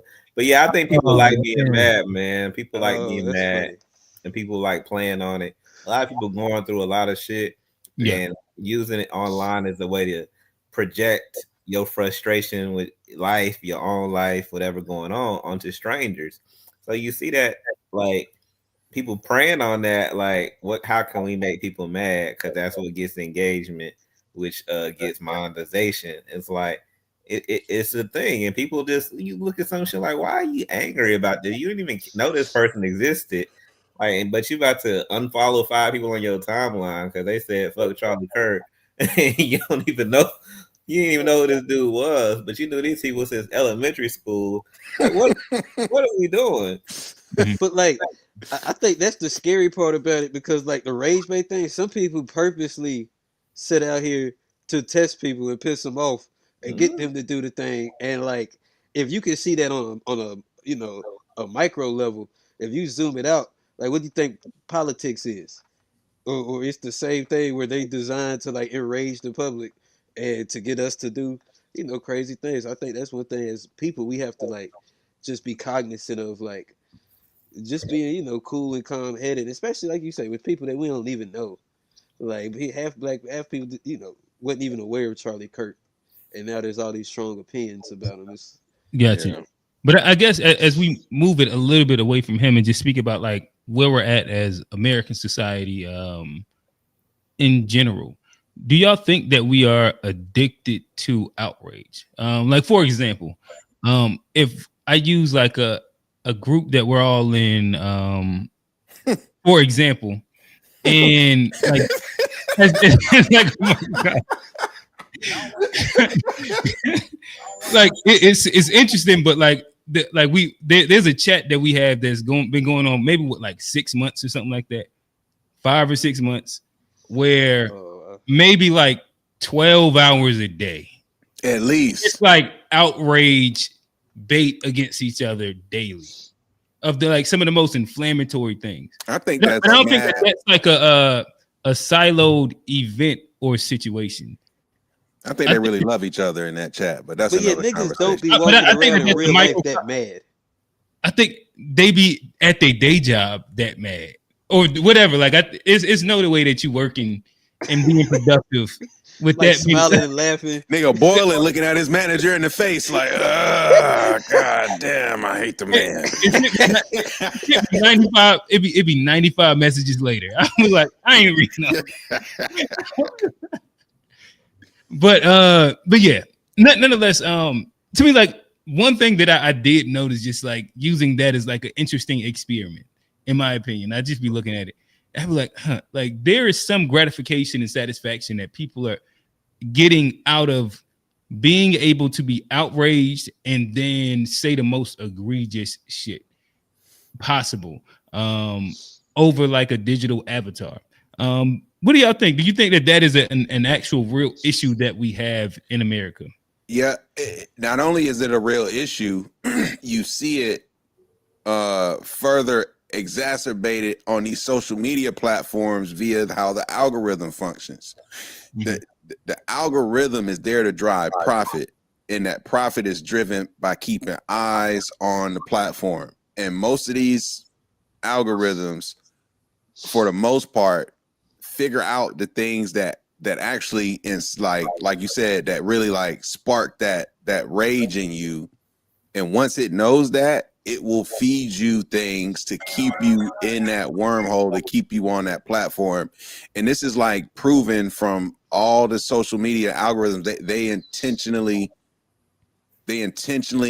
do that because they know it's profitable. So that's why I'm saying, to your point, it's not just I agree. I gave this example on Sunday, but I want to give it again. I think that Fat Boy might have been on here when he said it. Shout out Fat Boy. Fat Boy the homie. Trump said he's sending them troops to Memphis. Man, you saw them boys took them tanks. That shit is funny, boy. But I don't know if y'all remember this, but whether it was on the show or after show, where we were speaking about Gaza inside some capacity, in some version of like, you know what I mean? Damn, shit kind of fucked up what's happening over there in Gaza. And then he say, all I ever see is them guys in Gaza saying F Black Americans. And I was like, like this is such like a very interesting space to where you be getting in your algorithm repeatedly the F Black American Gaza, you know what I mean, like reels and Instagrams. But what it comes down to is that it's going to send, like the algorithm's going to send you everything. And honestly, I think that he really seen that, and that's what he gets fed when it comes down to the Gaza thing, because they understands what triggers him. But when looking at it, the reality is that like that's such a minute group of anybody that will be talking and that's representative when it comes down to Gaza. But for him, that's what his reality is because of most of the content that he's getting fed through the algorithm ends up being anti-black, and that's more or less how it's shaded. Johnny, can I but I think that's a big problem in society because I think there are consequences from this being like mass consumed thing, social media, where if it is something that like constantly enraging, like even I was speaking about the mental health, and where like even China and a lot of this algorithm that's based on the TikTok algorithm, they don't have that shit for their people. It's something they kind of let just experiment it with us, but we see like the effects that it has on mental health. They even talked about like short form videos and like how damaging it is to the mental, the psyche and stuff. So I think when I was speaking of mental health, and we see the uptick in political violence this year over last year, I think it could be attributed to, like I say, a lot of this rage bait, a lot of the algorithmic, feeds that we have where it's going to show you the thing that engages you, which usually is something that's angry, and over a constant period of time, that's going to wear on your mental health long term. I think we're seeing it over, a societal, thing, and we see it in the violence. There's been a doubling of political violence, year over year, this year from last year to this year. So it's I think it's kind of a scary thing. And I think we have to have more regulation on it to protect our society, especially the kids, because this happens to adults. Kids are even way more susceptible.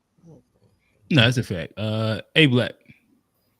What was the question again? I got The cycle of escalation between both sides, and if America is addicted to outrage in general, whether it's inside your chat room, it's your social media algorithm, the need to go back and forth.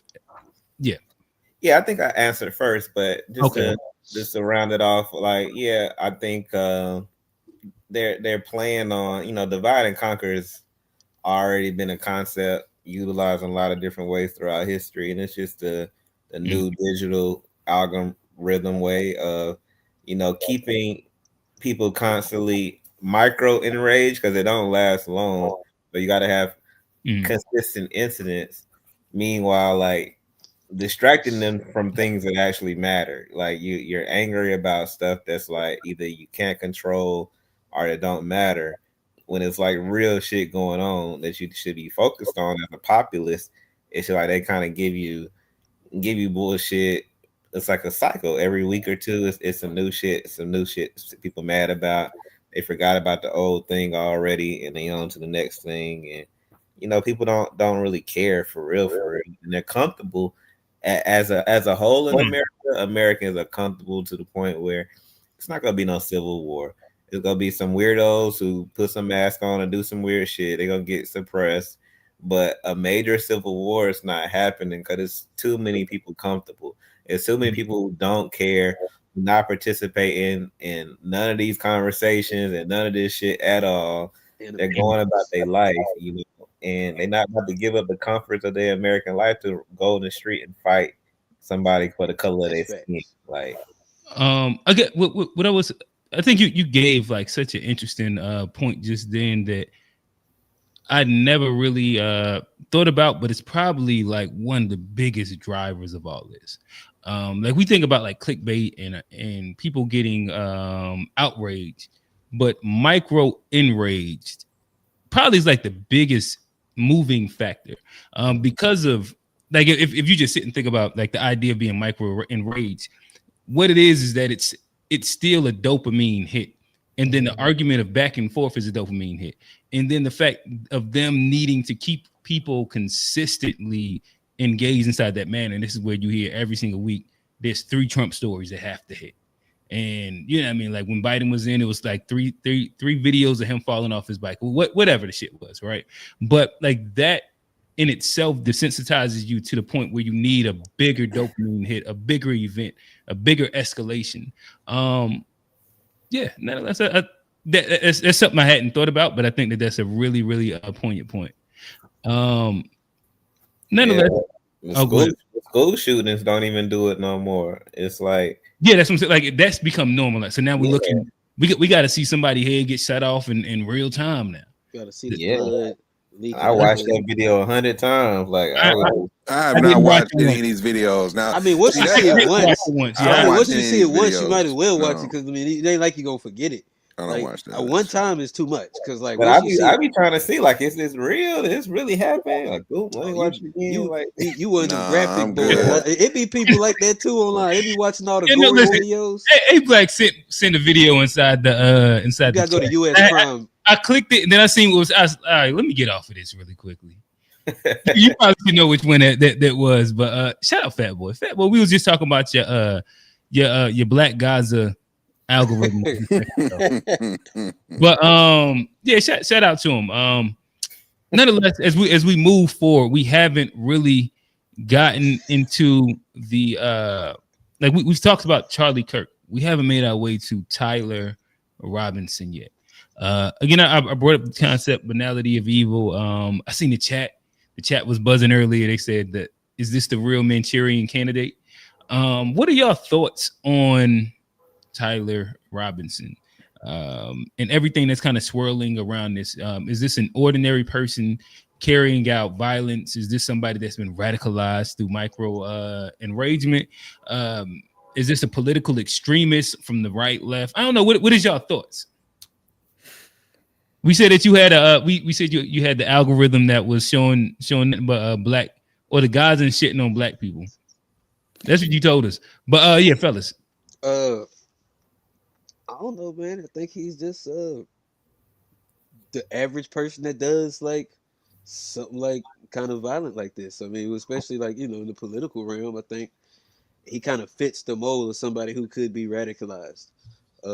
Kind of susceptible person. I don't really know too much about him, but he's a young guy, college age. They're easily swayable, and he grew up around guns. He grew up in a kind of a open shooting guns, so he had like the technical skills to do it. Probably had the weapons available. So I mean, it's just the perfect storm that Do you kind of think most people can be radicalized? I think younger people are way more susceptible to it at this day and age. I think the more time you spend online and chat rooms and stuff, you're easily susceptible to it. And I think also if you're not aware of like the games and things that are happening, you're easily susceptible. Now, if you're going in with the mindset of, oh, they trying to get me, you might not be, but if you believe in everything's in good faith, of course you're easily susceptible. Got you. Do you know Kind of anybody? naive. Never mind. I'm gonna keep moving. I think it can be. At least stop, boy. Stop. Hey, Black, go ahead. I think he can be incentivized. Like, my theory is his own people took him out to make a martyr, and I also do believe the shit that Candace was saying about him starting to get pulled in the rooms to talk about certain things in certain ways, and him not wanting to. But I think they could easily kill him themselves, make a martyr, control that narrative, and this white dude Tyler, niggas will forget about him a month from now. Nobody's ever checking on these white boys. Like, he's still in jail. What's the update? They just disappear from the conversation. What's stopping them from sliding him out of the jail? He go back to his regular life. Like, we never know because they're not reporting on it. Like, but I feel like his own people kill him. Like, let's find a young martyr. Somebody young, fresh, got the influence of him, and it's going to galvanize him even more. And we go have a sacrifice. I think he was a sacrifice for his own side. So, and then, like I said, these white boys, they had the suspect, they didn't have him, then they got him, then his dad turned him in, and then, like I said, watch how we don't hear nothing about this kid no more. Like, we hearing everything about Charlie, hearing everything about the black dude who killed the white girl on the train, and everything about this dude Tyler go disappear. I'm telling you, in like a week or two, you're not gonna hear no more about him. And he can be fucking walking in South Park Mall. We walk right past the white boy, wouldn't even know that was him, because he'll blend right back into society. Gotcha. I don't think they're gonna let that boy off though. I think they gonna Try to fry. Yeah, they gonna make an example out of somebody, and this is their example. But they said they're going for the death penalty for sure. Yeah, they gonna make an example. But like my thing is, I don't even know if homeboy was truly radicalized, man. Like real talk, man. He grew up in Utah, like so, like I'm just just let me walk this dog real quick. Pause. You grow up in Utah, super. Like, just if you look at all the states, heavy Mormon, heavy like evangelical Christian, like Utah by nature is just a very conservative state in terms of lifestyle, everything you mentioned. It just leans very conservative. Mm-hmm. So I think he grew up in an environment where he probably was bottling shit in that he had to suppress his whole life, and he didn't really know how to deal with that. That's one thing I'm thinking off the rip. Like, he couldn't be his true white self in Utah. So Not then, yeah, I don't think he could. Depends on what kind of white he talking about. That's what I'm saying. You know, he could be his true white self in Utah. He couldn't embrace the things he wanted to embrace. So then he become an adult. So you know how. So this is the thing about going crazy. Y'all all know when you got your first love, you probably did some shit you will never do again. Cause all right, G. Hold on. Hear me out. You know. When a young man fall head over heels, he bound to do something that he ain't got no business doing. He can't talk about his little piece. Hey, look, I'm just saying now. So what I'm thinking is that this white man just fell victim to the bussy. Man, that's just what it was, man. I did think Charlie might have clapped this girl too at one point. Yeah, I think this white man fell victim to the bussy, and he felt like he was left no choice but to take out Charlie Kirk. And I feel like it was a very just emotional thing out of love. It wasn't a radicalization. I don't even think he had a big thing. I think he just had he had to do what he had to do for the love of his life. And this white man went to the extreme, man. He had to take out the ops. That's what I think happened, man. That's what I think. And they gonna try to radicalize it, but he fell victim, bro. Yeah, I believe it. And that's what I think it is. And he couldn't embrace it in Utah. He was like, Kirk about to fuck this up. He on campus for me. He was like, I can't let this happen. Like I say, mental health, bro. He is a major. He's a great shot though. He's an amazing shot from that roof. Like, I wonder. But do y'all think the Trump assassination was real? Like, because like, what did the thing about this one? I didn't watch the video, but from what I saw, didn't he get like initially hit in the chest when he was wearing a vest and it ricocheted into his neck? I think I read or heard that somewhere. I don't think that's been confirmed though. I heard that, but I saw it. From the one time I seen it, and again once I seen it, I was like, all right, I'm good on that. He didn't miss. Yeah, I saw that. You just seen his neck. It was straight neck shot. But I've heard Joe Budden run with the like he got hit inside. Like I guess he was wearing a vest or something. And the idea is that one of the theories is that it hit the vest and went to his neck. Either way, it got hit and it happened. Yeah. All right. Nonetheless, Black America in the crossfires. There has been some conversations online about, I guess, like the reaction that Black America has had as it's dealt with this specific incident. Some people kind of there was a few prominent people that celebrated the death of Charlie Kirk. There were some people that were saying how it was justified. There were some people getting called coon because they was empathetic. There were some people that was just like looking at shit and just like, well, things are just happening. I guess what has been your take on just that part of the conversation? And I'll ask some more pointed questions in a little bit. I think as a Black person, you're allowed to feel like if you feel empathetic for somebody dying, especially being how graphic it is. I don't think there's nothing coonish about that. I think that's just the normal. Johnny, they throwing the Samuel L. Jackson meme on you right now. That's what they're gonna throw on you. I ain't saying that that's Django. Yeah. For feeling bad about somebody. I feel bad about That's what they've been doing. That's what they've been doing. I'm just telling you what the internet. Okay, I mean, fine, but like that. Okay, whatever. I mean, I just feel bad for people getting shot, but I don't think, in all actuality, it don't have anything to really, do with me as a black person and how I feel. Because this wasn't like in the political landscape. This didn't have to do with race. It was whatever reason Tyler did it wasn't about race. Yeah, I think it's the idea of like feeling bad for your oppressor and shit like that. It's not necessarily. I mean, it's not necessarily like I feel bad for anybody though. Like it's just like as a human, like he's not necessarily my oppressor. I mean, I think I got free will out here, and like the government would probably do, but he wasn't necessarily part of the government. He said some things that I agreed with, some things I didn't. He's a person. I didn't think he should have died, and I saw it. I felt bad, but I don't think there's nothing wrong with that.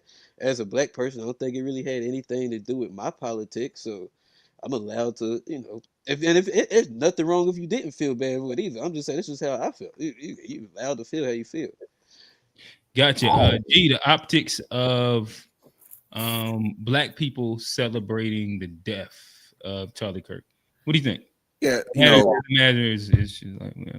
As I said at the beginning, I'm not pro nobody getting murdered off of having a point of view. So to celebrate one's death, I think is it's not the right move to celebrate one's death. It's just the point blank period to it.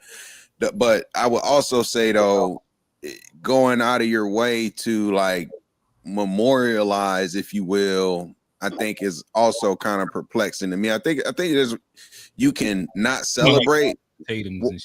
Yeah, it's like we don't need to defend or uplift or try to act like he was something he wasn't. That he was like a positive for our community. You know what I'm saying? Like I don't think he had any positive what's the word I'm looking for? Initiatives. Like I don't think he had any well-to-do thoughts about trying to help people that look like us. Like he saw us as a threat, position us as a threat, position us as a threat to white jobs, etc., white livelihood, the replacement, all this other stuff. So, his platform didn't position our community in a positive light, and I don't think we need to, as a community, take part in this memorialization process because he wasn't. I don't think he deserves that from our community. But yeah, we don't need to cheer on anything. That's what we don't need to really have. This is white on white crime, as I said before. This is not for us to cheer on and get behind. We're not here to take a side in this. Like this is not something that we executed. This is out of our hands here. Let God sort it out. Okay. It's above me. Yeah.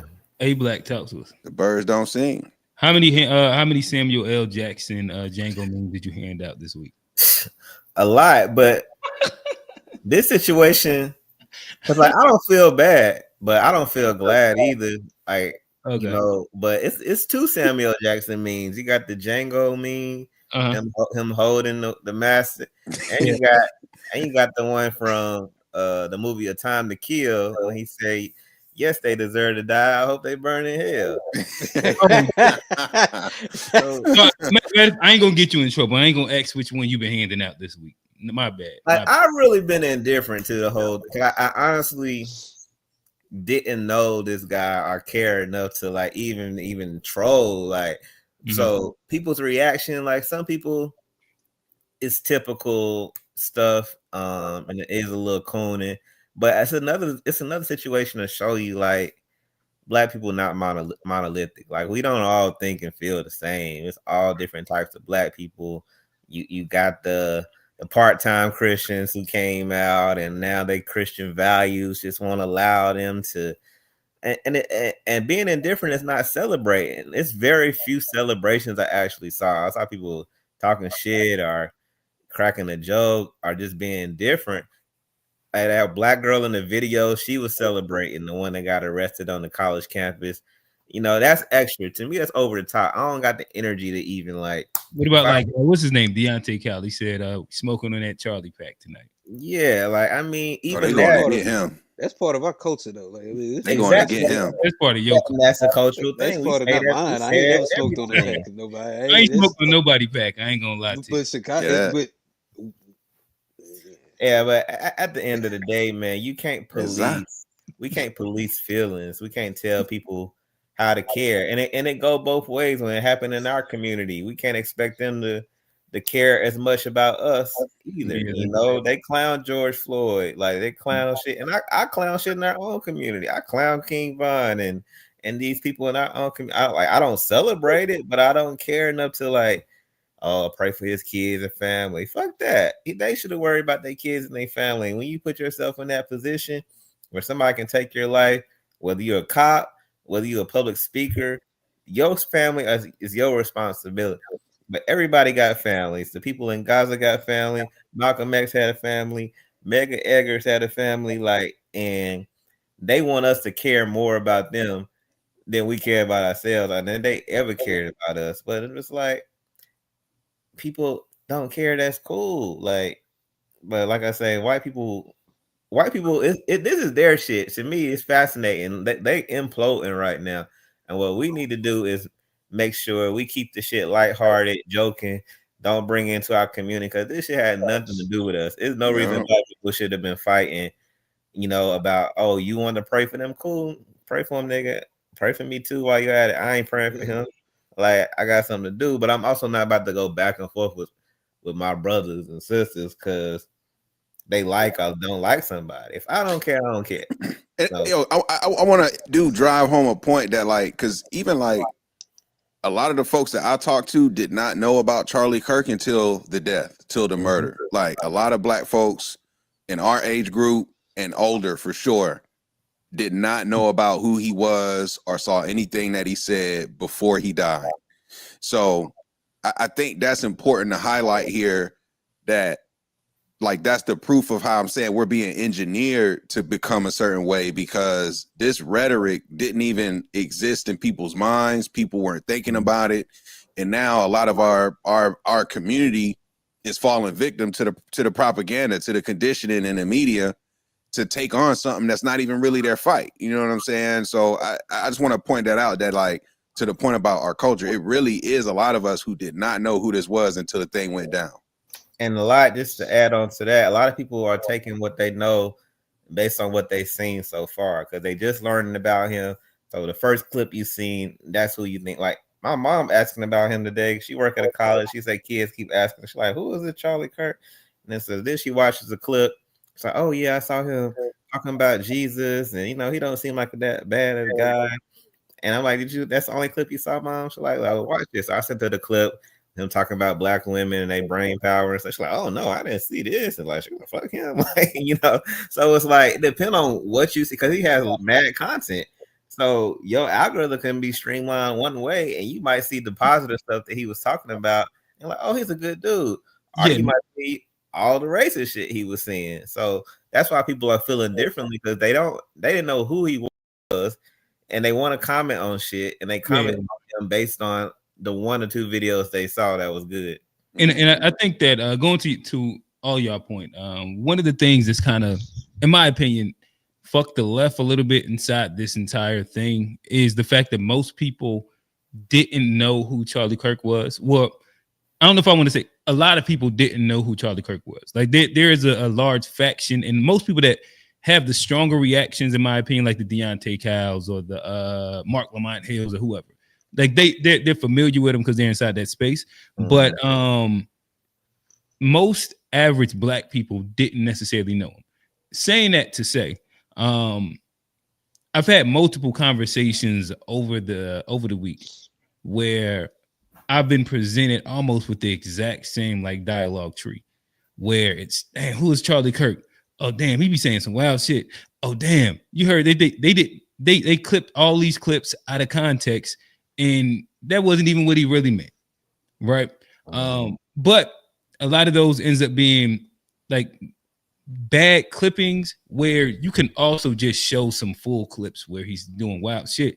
But for the rage bait, the left did a bad job of clipping like I'm not for empathy thing. That was like one of the biggest ones that the right figure. I mean, they fired back and was like, see, they took it out of context. Charlie Kirk is a really good guy because like the sentence after that, he says, I'm not for empathy, I'm for sympathy because you can never know how a person feels, right?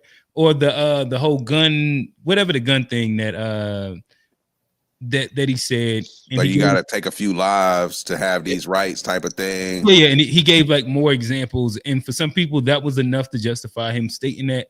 And so like they took those things and they ran with it. And because of so many people didn't understand it, that quick little fact check on those couple out of context clips painted to them, oh, he's not really that bad of a guy. This is all just fake news. And I think that that's the pull and push of the social media and media atmosphere that we live in right now. All right, so nonetheless, we do have two of the guys, the regulars to the show. I got to find like some avatars for the guys right here. We have Steve. We have Old Man. Steve, you joined us first. Talk to us, brother. What's going on, man? What up, Steve? Hey, yo, I know we was laughing at G Point, but he actually is hidden on a very real internet subculture between incels and femboys. Like, I don't think like you really have to be on the internet to like know it exists. But that is a real internet subculture, you know, in which he explaining where these incels, because they're both incels, like, the only outcasts. femininity that they can come in contact with is, and the femininity they comfortable with interacting with is femboys on these discords. Like, so we laughing at it, but like this is a real phenomenon.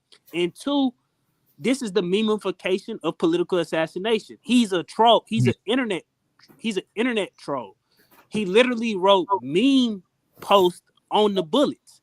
Like these is known memes that he wrote on the bullets. Yep. Like the one where he do the up, down, left, right, arrow. That's a code to a game when you dropping a bomb on somebody.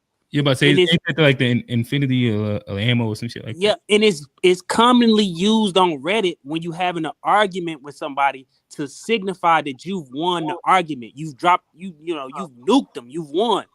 And it's just like people keep trying to make it left, right, but when you look at the dude, if you trying to put politics to him, it's incoherent because he's an internet troll and he killed somebody as a shit post. That is, that is what it is.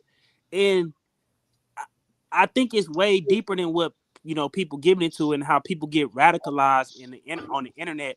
When his classmates say he's been on Reddit since he's 10 years old, and they describe him as a Reddit dude.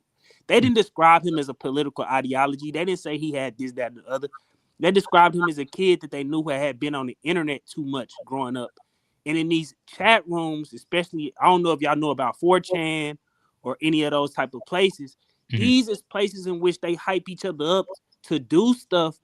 And then they go back to these, discussion posts and forums after the fact to get their credit for doing it. I mean, just in the past 10 years, there's been so many people who's did assassinations or shooting up mosques.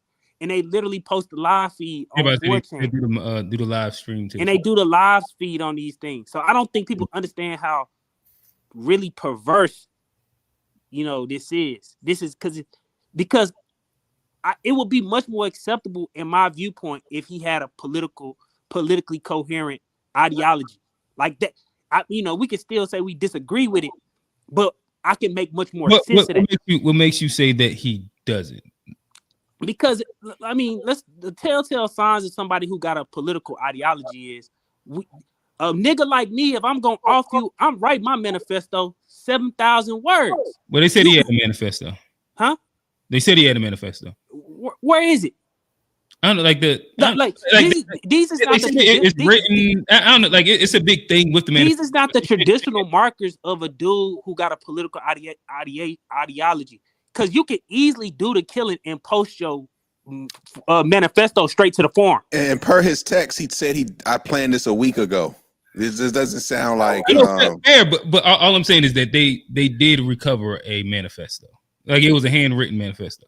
he said he was gonna kill Charlie Kirk, but I'm talking about like when that buddy shot up that. It also did have fascists. Like most of, like I understand what you're saying. Like the meme culture, a lot of the memes was dealing with fascism though. Nick Fuentes calls Charlie Kirk a fascist. True. So that's what I'm saying. Like what we trying to ascribe to, like, it's much more complex than just trying to say that these people have a certain political leaning and ideology. I guess what I'm saying is that at the moment, I wouldn't say that he does or he doesn't, but I think that there's evidence that leans one way at the moment.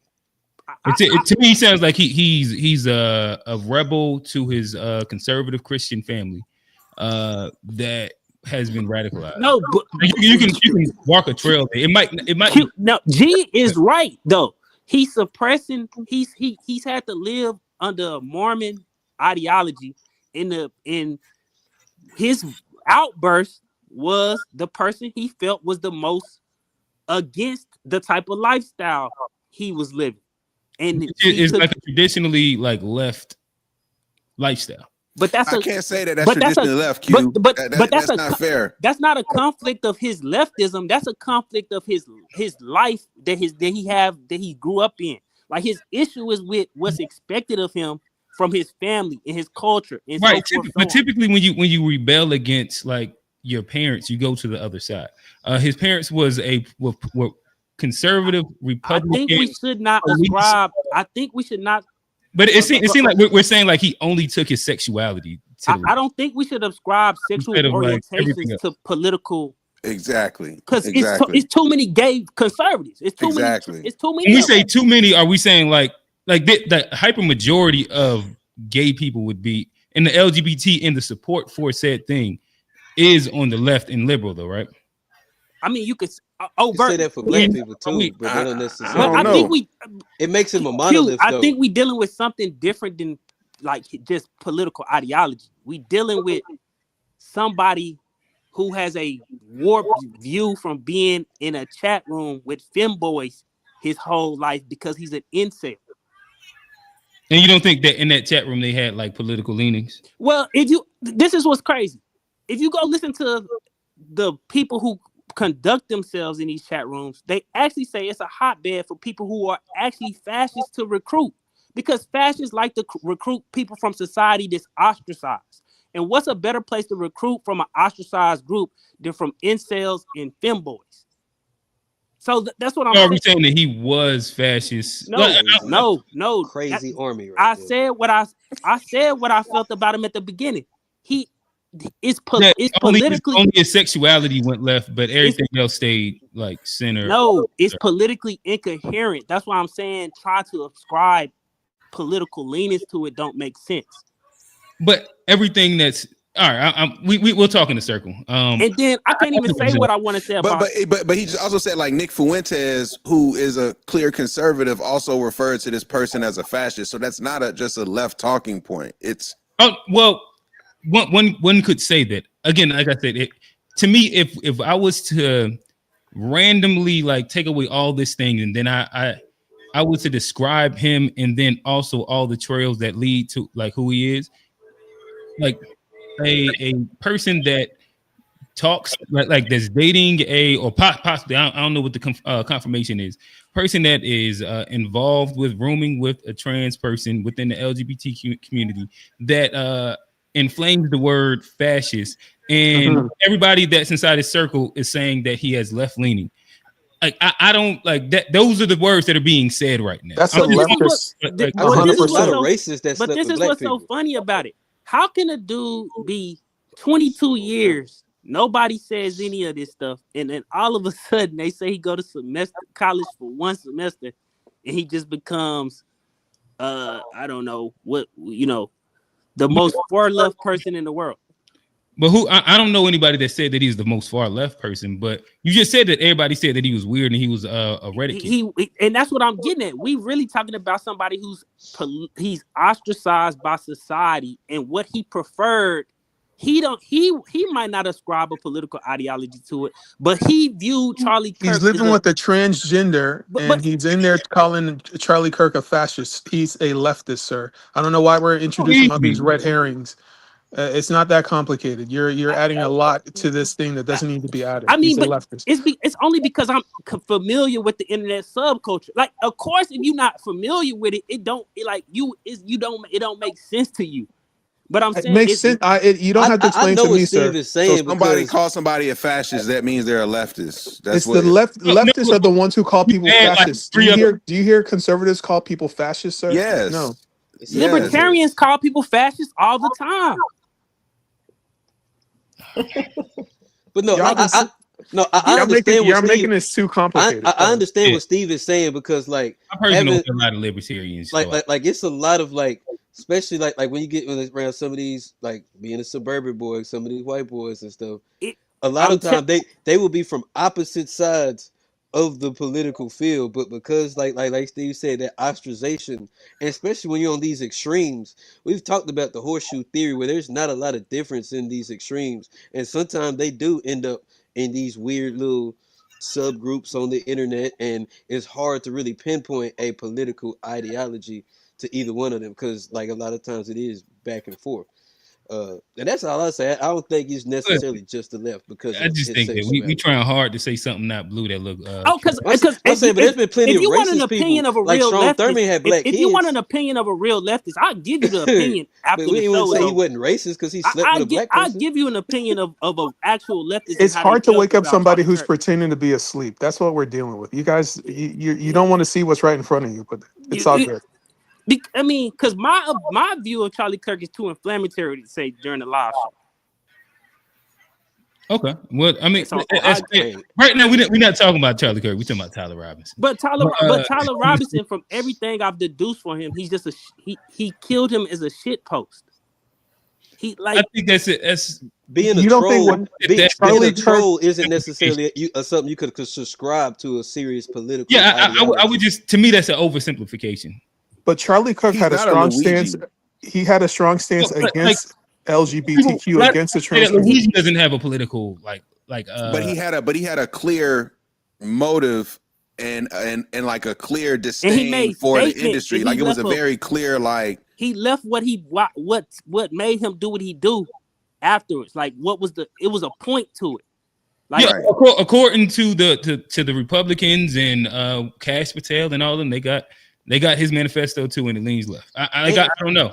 I can only go by what the niggas have reported, but I could be completely wrong. And I think this is something also important to say. The guy was only 22, so like as we're all like 30 plus, like think about like our political ideologies when we were kids and what they were, or when we was like that young.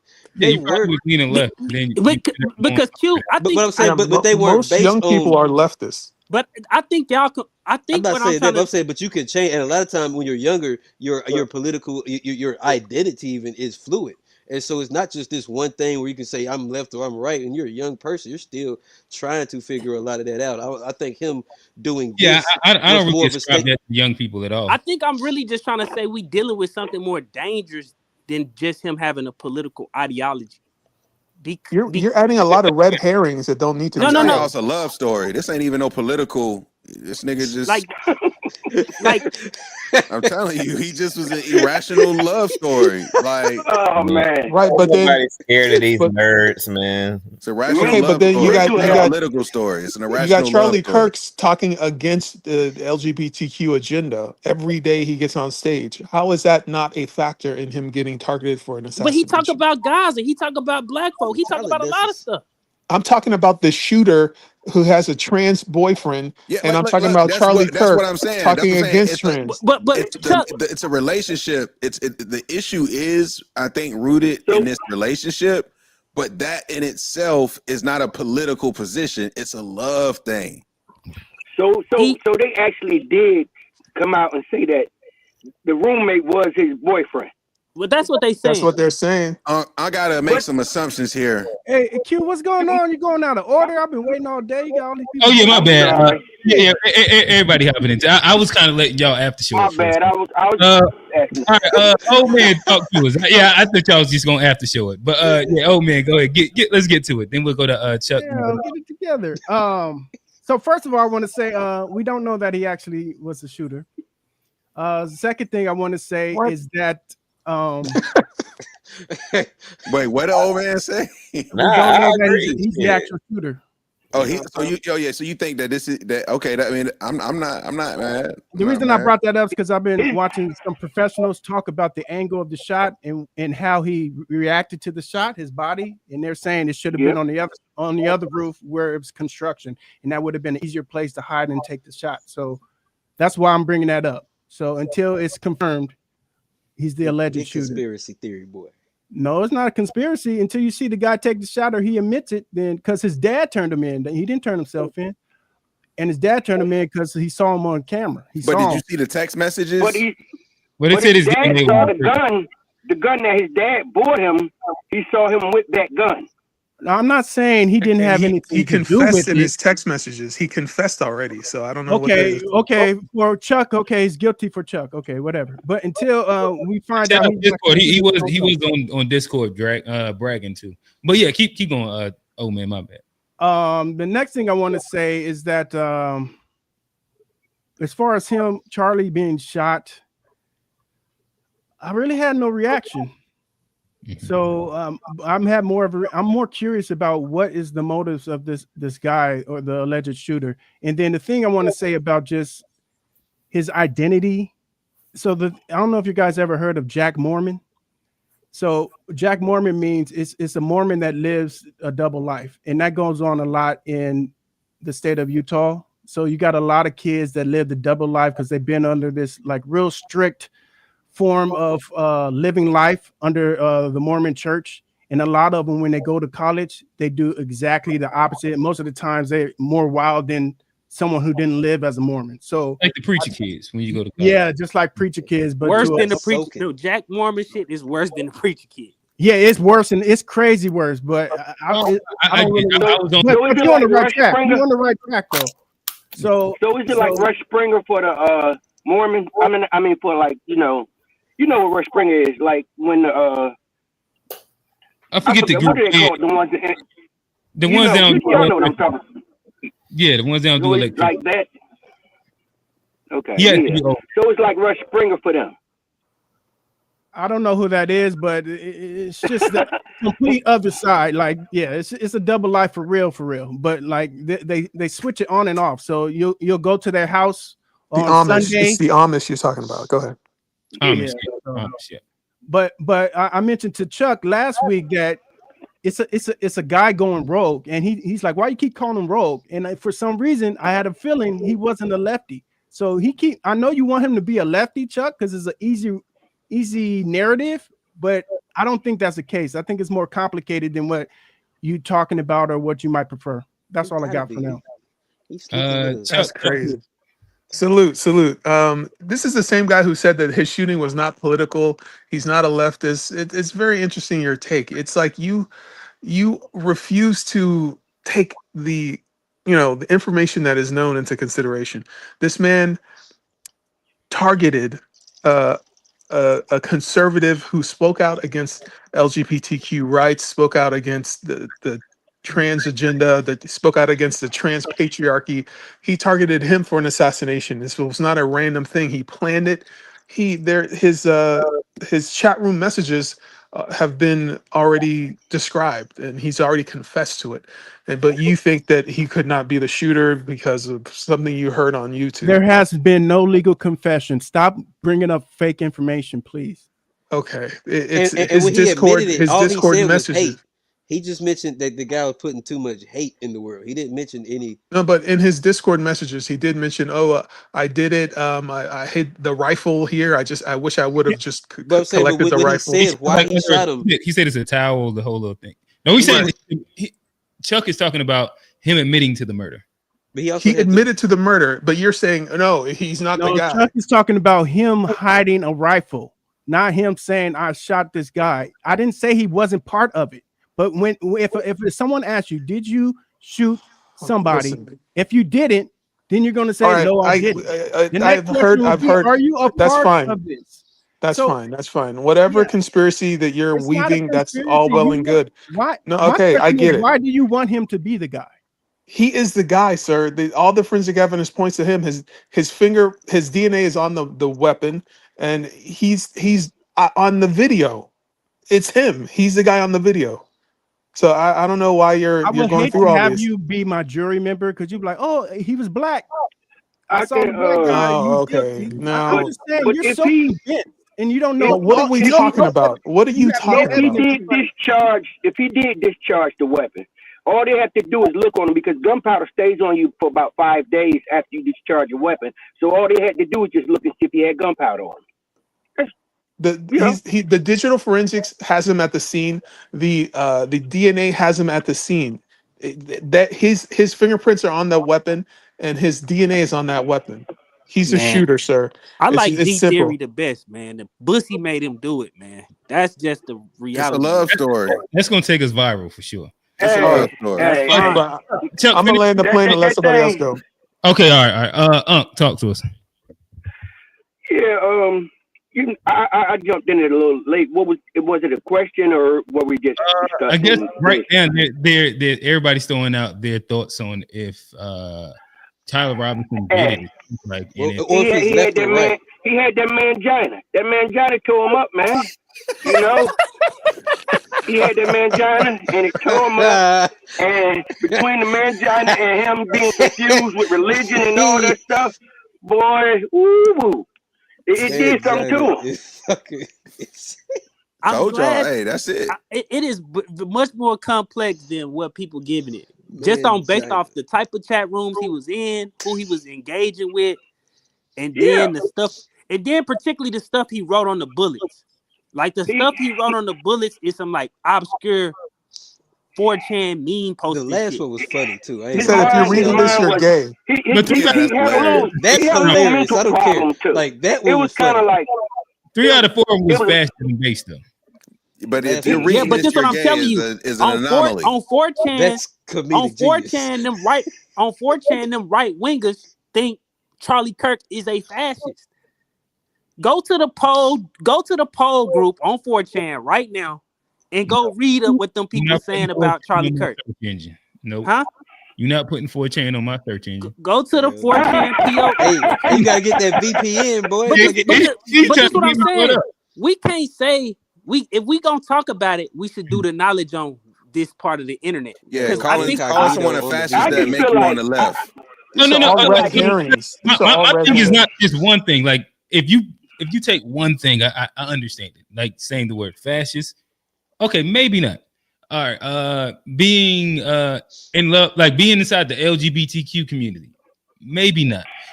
Some people in your family also saying that you are left leaning, maybe. Also having a manifesto that speaks towards that.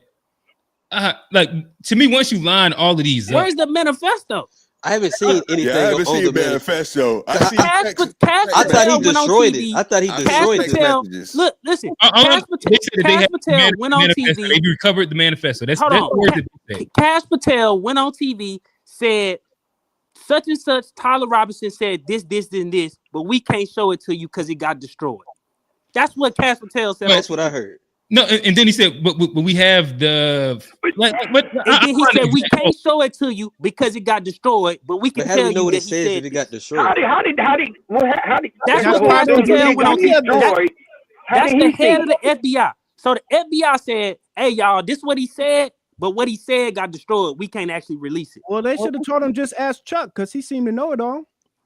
So how? Listen to this nigga. Chuck said but that's what Cash Patel said on TV when I saw him on TV. Cash Patel said, "We got the manifesto. This is what he said, but we can't release it to y'all because it got destroyed." No, I'm not looking at it like it was fair. Like the manifesto thing was fairly slippery. Where they said that it was written, they seen it, it got destroyed, but then they also have like some version of forensic recovery of it, whatever. My main point is that like when you line like 4 or 5 things up though that are isolated that all lean left, then I'm kind of like because this is what I say. It probably leans left. If he wrote a manifesto and he got a actual political ideology, I would be more accepting of it if he did it for those reasons. Like this just speaks to your own bias. Hey, let me ask Chuck. Let me ask Chuck a question. I'm curious. Hey, so Chuck, if Tariq Nasheed was murdered by a tether, would you celebrate his death? I don't celebrate death. So Death you wouldn't is a celebrate tragedy. that death. So you wouldn't be No. pro that death either, is what you're saying.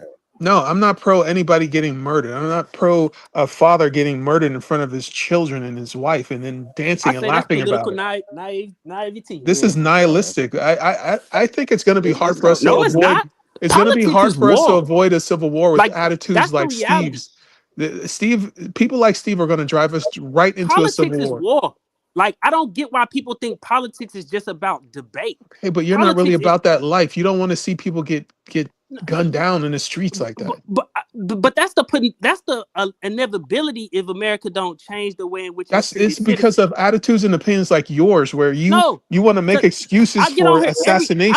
I literally get on here every day and advocate about changing the material conditions of Americans to get us away from the You edge. want to burn down the system. That's what you want. So it makes The sense why you system would is going to take burn your itself position. down because of the way it treats the people. That's right. Unless we advocate for it to treat the people some better way, regardless of how I feel about it, it's going to end up that way anyway. So you're a radical and you revel in radical people doing radical things. I get it. But some of us actually have to live in this world. Some of us have family in this world. Hey, Chuck, do you consider the system that we're currently in radical? I think it's the best alternative given our other alternatives. Do you understand what the system was built off of? What other system would you prefer, sir? Not the system that we're in and that keeps putting black people at the bottom. Can you point to a better system? Yeah, that system that doesn't keep black people at the bottom. Where is this system located? We don't got to get into a capitalism. So Chuck, are you saying America's the best country? It's not even about capitalism, socialism. This is just simply about the fact I gotta say yeah. To get into like systems and things like that, we're about to get into a wormhole of advocating for. Chuck was saying how America's the best country. Well, like Chuck, he shared you, A Black, and Newton's sentiments when it came down to not celebrating people getting gunned down, and that no matter if you agree or disagree with them, then like none of it should be something that we celebrate. That's pretty much all he's saying. Yeah.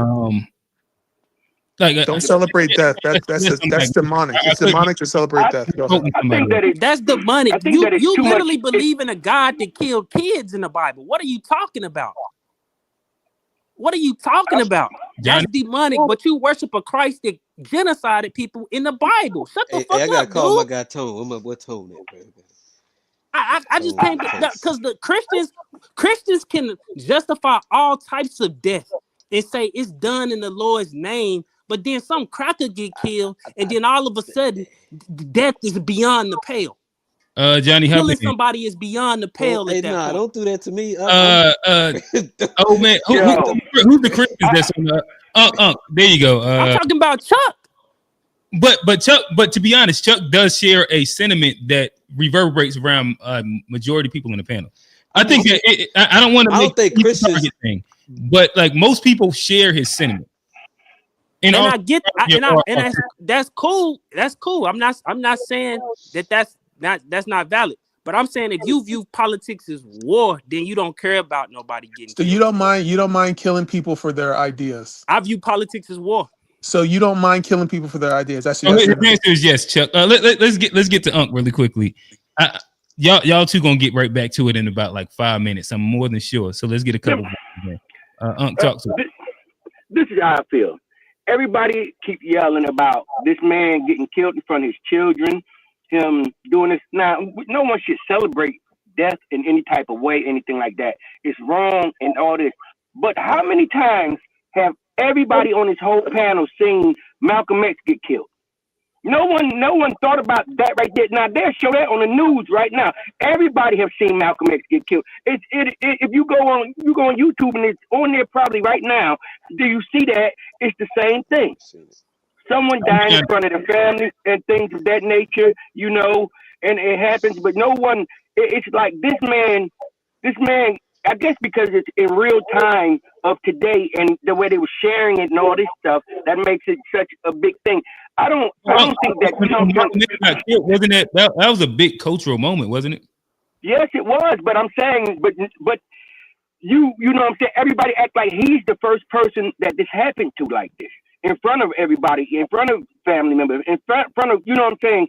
They're acting like it was like, you know, he was a bigger than life character, which he was pretty well known. He might have did the things we was doing, but he wasn't, you know what I'm saying? I feel sad that it happened. I don't, but it's, people are talking about it and making much bigger deal than, you know what I'm saying, what it is. We Because don't of the know reaction. The reactions Yeah. of what people are, the reactions that people are going through is disgusting. It's making us look ridiculous. I got to be honest. All these celebrating and laughing, it just not makes gonna- us look foolish. No, the whole problem is this right here. And it all, like I said last week when it came out to it, it's a lot of mentally ill people out here and a lot of ignorant people out here. And you put the two of them together in a room, you have nothing but trash. You know what I'm saying?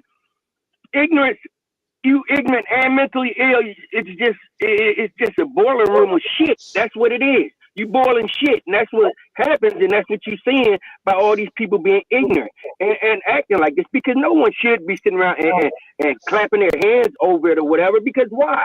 Why would you clap your hands over something like that? First of all, everybody know that, you know what I'm saying, it's freedom of speech. If you go after freedom of speech with people, then, you know what I'm saying, what else do we really have besides that? I can call you a dumb motherfucker right now. I got a But that's my question. right to. Is political I'm saying. violence ever justified? Never So- justified. So if it's a political project in the United States of America that's being pushed forward, and I'm talking hypothetical, political Yeah. project in the United States of America that's being pushed forward to take away y'all rights, and it's being successful, it would not behoove you to be politically violent against that movement? Are we? This you country saying was what I- built what I- on political violence, Unc. You can't say never. The country was built on Okay, political okay, violence. hold on, Steve. When do you think it would be justified? I think political violence is justified if a movement is being successful in dehumanizing and taking away people's rights. What you're talking about is terrorism. Hold on, hold on. That's what the right saying happening to him right now. Yeah, but they're saying right now, as we speak, what they're doing is they're going after people's freedom of. Hold on. But Steve, so the right is saying that now that they are getting their rights taken away, they claiming all of this. So you're saying they have the right to then do political violence? And this goes back to my larger point. When I say politics is war, I literally mean that. So they're justified. That is my worldview of how politics works. So your answer would your answer be yes, Johnny's question? Because and then that is a war, political war, in which then we would need to have. But so you want a war? You want a war? I don't want a war. I'm just telling you the. But you're saying if they did political violence against the left, it would be justified. What I give what Steve is saying is that we are always in war. So political violence is always justified? Steve is talking about terrorism. He doesn't mind terrorism in the pursuit of political ends. One person's terrorist is another person's freedom fighter, man. Johnny, ask your question again. I was gonna say, so like all political, if politics we're in a constant state of war, then all political violence is justified? I think eventually there's a war of attrition and somebody wins out. That is what happens. What kind of world are you trying to live in? Hey, hold on. I got one more for Steve. I got one more for Steve. So that if political violence against, let's not even say left. What about like the black community? If political violence against us is justified based on our current state, should we then go out and commit political justified proactively to stop it? Is that what you're saying? If we view our current condition as dehumanizing and the removing of our rights, yes. Is that how you see it right now? Personally? First of all, I view Joe Biden as a fascist. So my worldview is different from y'all worldview. So you like I asked you. His answer is yes. I think political violence is valid. I don't think. What about Luigi? Was that valid? I think Luigi, just from my understanding of him, I think that's more of a personal vendetta. I don't think political violence is really, What makes it? You just said one person's terrorism is free. Right. What makes it? What's the difference then? I think sometimes you can differentiate between a personal vendetta, like he had something very specific that was going on in his life that made him feel a certain type of way, versus like you got the Weather Underground, the Black Panthers. But Steve, was Dylan Roof valid? Was Dylan Roof valid to do what he did? Go ahead. No. And this is another problem I have. We should not treat every viewpoint as if it does have merit. Because every viewpoint doesn't have merit. Because like, do y'all believe the Black? Like, I got a question. Do y'all believe the Black Panthers were terrorists? No. But I guess like you about to spin it a little bit. Like to what whoever just asked that question point. If you look at all political acts or politics in general as war, and there's going to be a left and a right, there's going to be, you know what I mean, like it's going to be sides. We're going to have to choose sides. It's going to be sides. I'm saying that side is wrong and they should be dealt with. Naturally, the opposing side's not going to view the other side as having, and that's fine. And that's why what Johnny asked you about, like, is the rights, like actions of feeling offended then justifies their violence. By that metric, it would be justifying what Dylan Roof did, because he.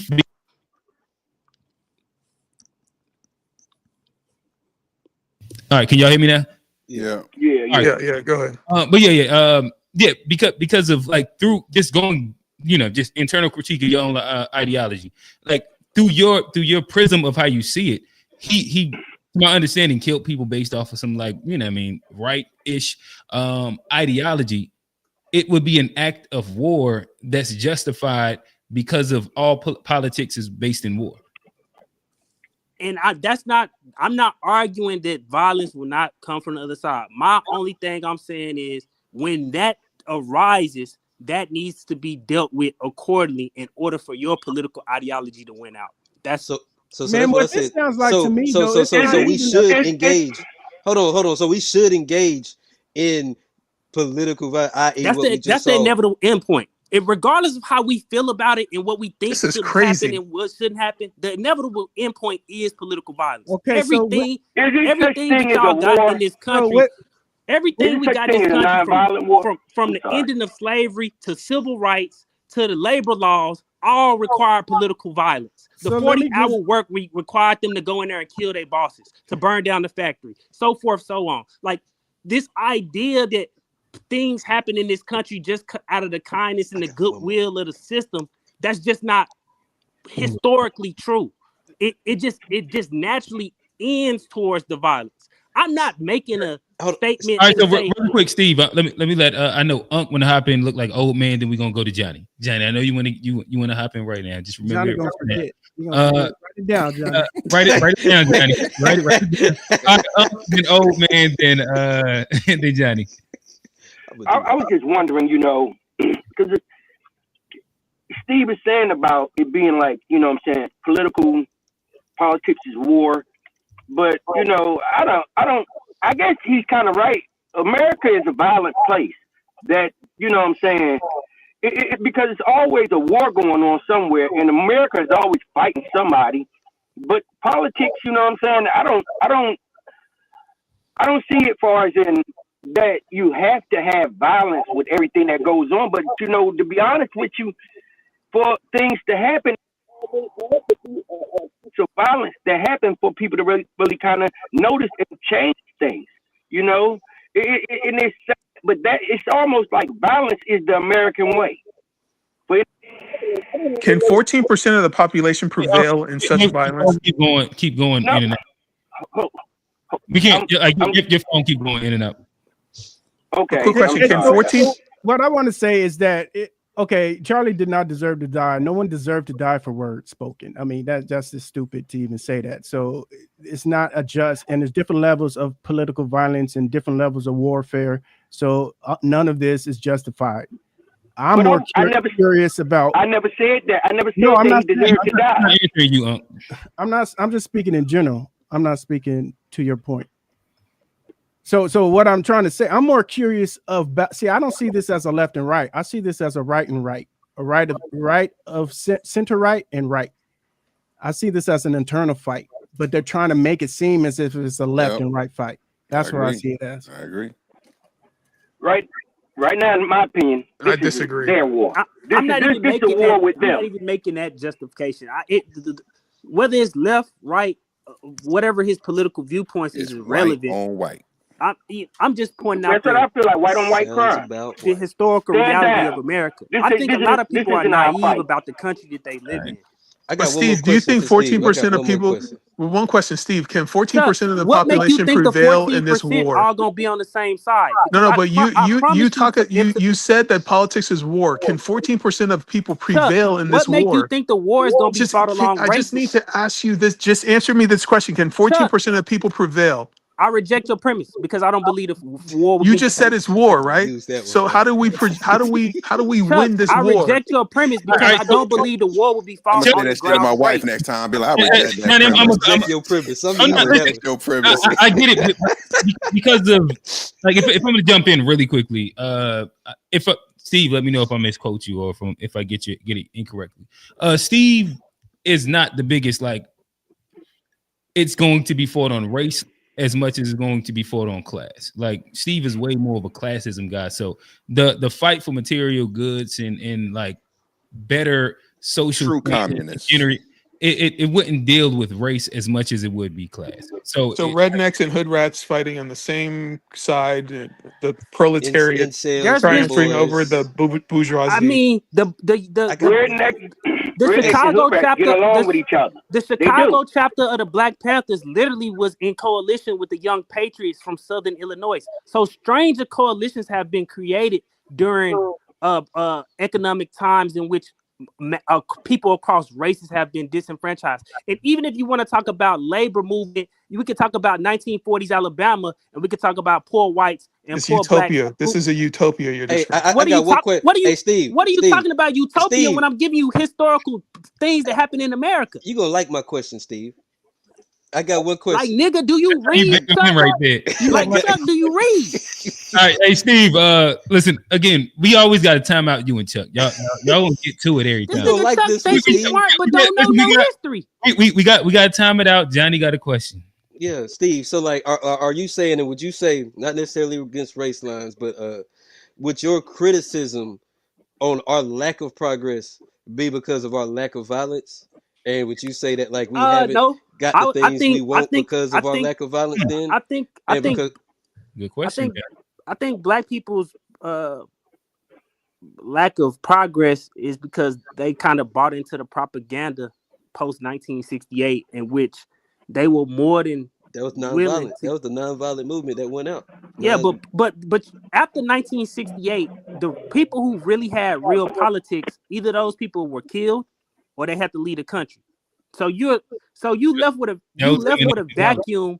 You left with a vacuum of certain type of Black folks who fill that political space which then dictates what type of politics the Black community have. What people am I talking about? I'm talking about the Farrakhan's. I'm talking about the Sharptons. I'm talking about the Jesse Jackson.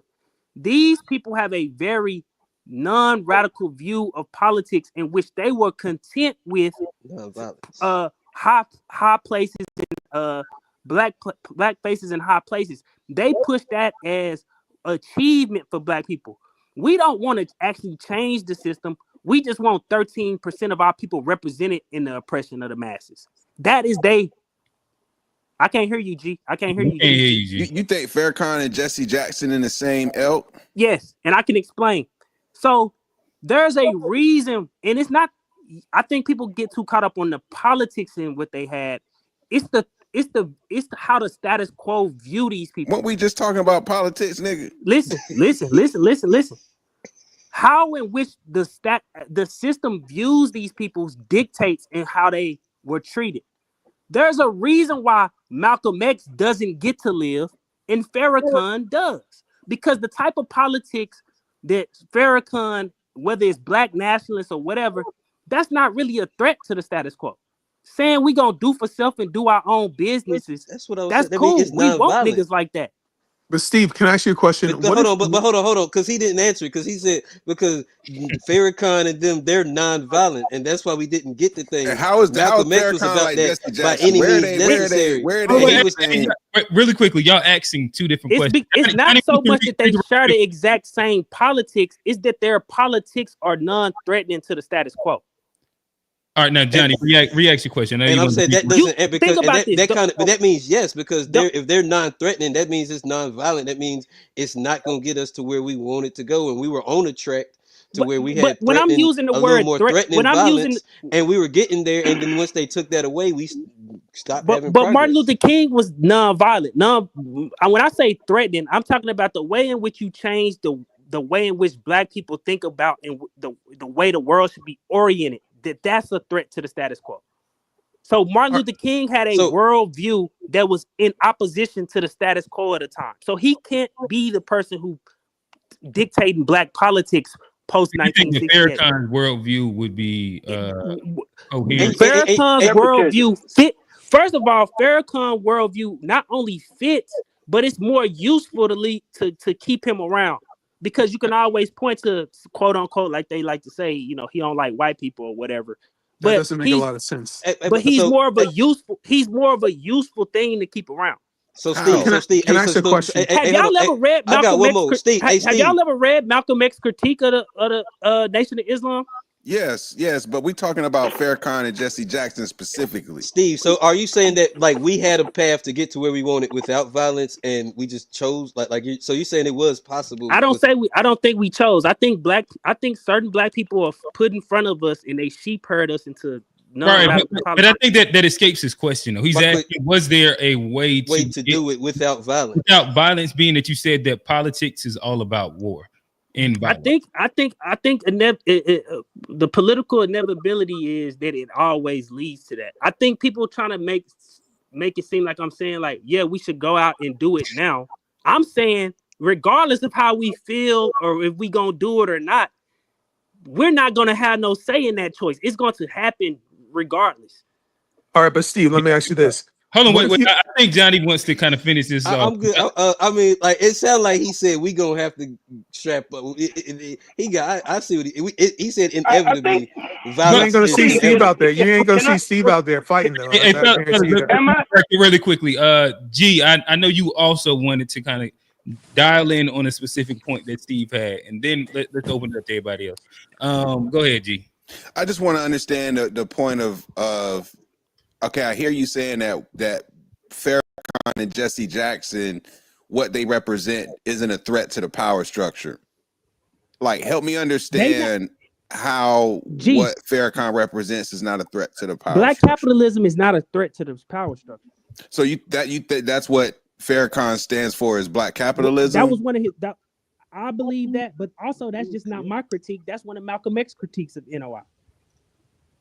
And when you say Black capitalism, does that mean like I know you don't believe in like instant so you like, for example, like would Black banks be an example of Black capitalism? No. Okay. I think if Black people own the bank, we own the bank, right?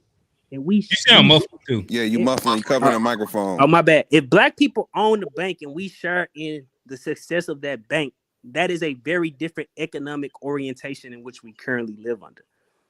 Malcolm X's critique of NOI was NOI wanted him to pull back his critiques of the status quo because it was bad for business.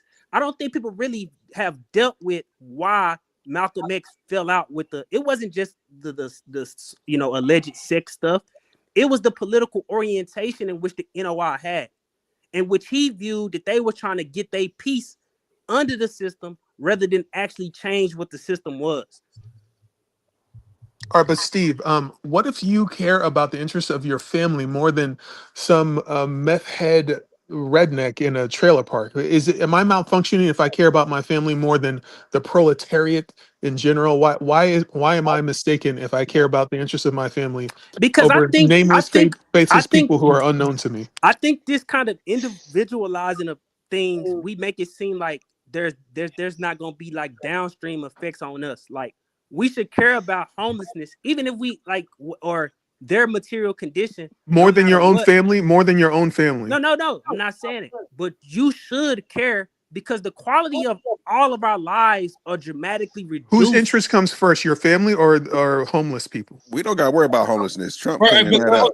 If I could hop in real quickly, like, this is like you fix that. Yeah, you fix that. See, like this is the exact point that I'm making with like that how the downstream effects of what y'all are calling like the white on white war, civil war that might be. Q, I agree with you. I haven't disagreed with you on that point all night. Okay. I haven't even delved on that part. There are Right, people saying we should stay out of it and we're not gonna have to choose. The sad reality is you're being delusional. You're going to have to choose. It's a civil war. Even in the civil war, everybody had to choose. Switzerland, baby. Switzerland wasn't in a civil war. I don't even know how that makes sense. They stayed neutral. Hey, and I choose. I'm not. See, hey, everyone's gonna have to make a choice, Steve. But everyone does not have to choose. Everyone doesn't have to choose. Everyone does not have to choose left or right. They're gonna have to No, make a I'm not choice. saying. I'm not saying choose left or right. I think we should move away from the left and right orientation when we talking about. Everybody don't fight when there's a war. But when you say we're gonna have to choose. If two factions in this country go to war, that means there's gonna be appropriation of land. There's gonna be taking of resources. There's gonna be a whole bunch of stuff that you have to do to actually go to war. So when you telling me that whatever side it is, say we need this for the war plan. Get off. Do you know what would happen to the global economy? And we're also talking about modern day war too. I don't think it's going to be a lot of trench warfare in a modern war. Do you know what would happen to the global economy if Americans really got wrapped up in a civil drop war? an EMP on Atlanta and it'd be a wrap. We simply talking about hypothetical, but we talking about hypothetically speaking. If there was a real civil war in America where people quote unquote had to choose, do you know what would happen to the global economy? It will crash. Therefore, it ain't happening. But we're not dealing with that. But also, I think that like the like we getting this out like pretend land world, but no. But see, really quickly, if we did have a American Civil War, other countries will also use this as their proxy war. That is probably something that we would have to make sure that we understand. To where like naturally the Dems align with a certain group of countries, gonna send some and the Republicans they align with another group of countries, and there's going to be people that are fighting for their own interests within the country, with the country, and that's something also to make sure that we understand as well. Like if this hypothetical did happen. Like if they go to war, they taking your land, they taking your resources, they taking all of your shit. We're not gonna just sit by and say you gonna kill the biggest consumer economy in the world. I don't think in America it would be like. Are we acting like the world wouldn't love if America had a civil war? No, Q, it wouldn't. Everything would tank, bro. Everything would tank. Our consumer base is going to stay after the world ends. No. Our trip, like everybody wants to be where America is. There would be no more jobs. You know how much China China would love for America to have a civil war and have a chink in their armor? No, because China wouldn't have a market to sell to. But I think they care less about that than the survival of America. Yeah, all right. I think they can do okay for a year. Can I ask a question? Talk to us. If there was a civil war, would it be like the elites versus the common man, or would it be a racist civil war? What type of civil war are we speaking of? Because it can go either way. In my opinion, I think that right now the lines are built off of more cultural war shit than it is. I think it is liberal ideology and progressive ideology versus traditional conservative Republican ideology. There's like some gray area in there. But generally speaking, to me, from what I have seen and what is being pushed and what is being called out and where the extremes exist at, it's the people that they call the commies and the people that they call the fascists. And that's where the war is. But like naturally within that ideology, there are clear splits. But and this is what's clear splits that Charlie Kirk talked about in essence, quote unquote, whether you think that he got killed because of Bussy or you think that he got killed because of his political beliefs. He got killed for those cultural issues. I got a question. Is there space that like when like rubber meets the road and it actually goes to like if this did happen, where we would see maybe more splits than we anticipated along racial lines? We're like half the we're like, because like we've yeah. talked about how many times like black people don't necessarily agree with the left. And so, like, if it came down to war, how many black people would be willing to fight with it? How many people? And I think you would see, like, where we these groups that we look at maybe as Well, monolithic, I don't know there if would be you more have you division seen the within it. movie The Civil War? Like it was a recent movie that came out maybe like the past like 4 or 5 years. Talking about I Marvels? just the find Marvel it Civil funny War? that y'all No. assume. Oh, I just find it funny that we assume that all black people will be on the same side. I don't assume that. I think that but I think the left would look a lot different than it like would the voting. be a culture war. It's like right now, like we seen some black folks crying for Charlie Kirk. Like we know that there's some people that are like on very specific sides, and other people that's on other sides. I think that a majority of black people exist on the left for sure because of like that's the voting trend. The propaganda it's a bunch of that, but there's a lot of things we don't agree with also on the left. I think that is way minimal. I think black people, unfortunately, unconsciously enjoy getting exploited by the left. That's why they haven't left yet. There's like a 20% of black men, and there's like a 7% of black women that be like, I don't know, this shit kind of crazy, but everybody else kind of enjoy getting exploited. That's the unfortunate truth, in my opinion. When you say black people, who are you talking about? You gotta be, enjoy is wild. But when you say I black, think they just don't know better. Are you talking about? So my bad. If I'm to take back the word enjoy and say they're happily going along with the thing, and they're the loudest ones cheering on like racist Nazi. If you're MAGA, and then they're cooning every single black person that thinks anything differently. But that's man shit about Jay-Z and Beyonce sitting with Trump and Ivanka and Jared Kushner at the table. But it plays into the same point still. People ain't they quiet on that front. Like, also, I think we deducing why black people vote the way they vote down to there's very real reasons why they vote. And if your grandmother was born in 1944. She has a very specific reason and why Democrats will be more appealing to her than Republicans, historically speaking. And then even when you look at black people under 40 and the way in which they vote, they have moved away from the Democratic, talking points. But anytime we go to actually vote for somebody who so Bernie Sanders is not a Democrat. For under 40 black is Bernie Sanders cohort.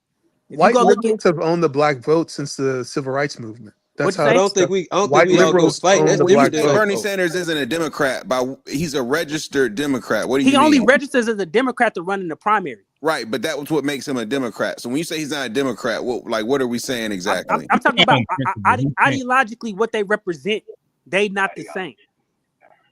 He's a progressive, like is what more. I would say he's something beyond that. Bernie Sanders that's why the Democratic Party is messed up because of that. Bernie Sanders can't you say the same thing about the conservative Republicans, like with the alt-right and those people say the same thing. Everybody, that's what I said. That's why the whole country fucked up. There is no traditional Democrat and traditional Republican side anymore. Everyone is mixed in with each other, and they're all trying to figure it out. This is why you got white on white. It's white on white business. Man, it's white folk problem. I think having a two-party political system forces a lot of people into alliances that necessarily don't make sense. Really, we probably have four distinct political categories in the United States of America. But just because of the simple nature of the first past the post electoral system, you're kind of forced into going into, because like, for example, the libertarians have to run under the Republican Party if they want to have any validity to run. So they don't even get to run. The MAGA types, you could say, will probably be a different political party than the normal standard Republicans. You got the Democrats, then you got the Social Democrats, and then you got the actual communists who actually might be communists, but to actually be political valuable in America, you have to run under one of the two parties. Right. It becomes a spectrum. But I guess if we was to try and circle this back to where I think all of this conversation spun out of just recently, which was about like choosing a side, and if like quote unquote, if the hypothetical civil war was to happen, if black people would be concentrated on a side. I just personally think that everything about like the tribalism of the black community, unfortunately, to a specific side would say that a majority would be on one side. And I also don't think that if a real civil war happened, there's not a like I'm just gonna sit the middle and sit this one out. But also y'all gotta. We have to. No, that's what we have to do. It's literally impossible. That's also y'all gotta. It's not impossible. It's not. Then Not we're going to be impacted the worst as we always do inside. Not if they go to war. No, not if they go to war. We could every time that there's a white on white issue. Where y'all think that war gonna happen? Like just now, it ain't happening at O Block. I know that. Just now, what happened with the Charlie? O Block already at war. Just now, what happened with the Charlie Kirk shit? The day after, you had 4 or 5 gun threats at HBCUs, even though the shooter was a white man. That's smoking mirrors. White on white war is like black people. Again, where y'all think this war gonna happen? Where y'all think this shit gonna happen? Like on MLK Boulevard? Can we get? Of course not. Like that's what I'm saying. Like where y'all think the war gonna really happen? That's what I'm saying. Like how about this? Let's say the war happens through policy and legislation. I think black people will be first ones fucked. Like if they pass the hate speech shit, guess who's gonna be the war? first? That war is everlasting in the United States. Like how are we gonna get like?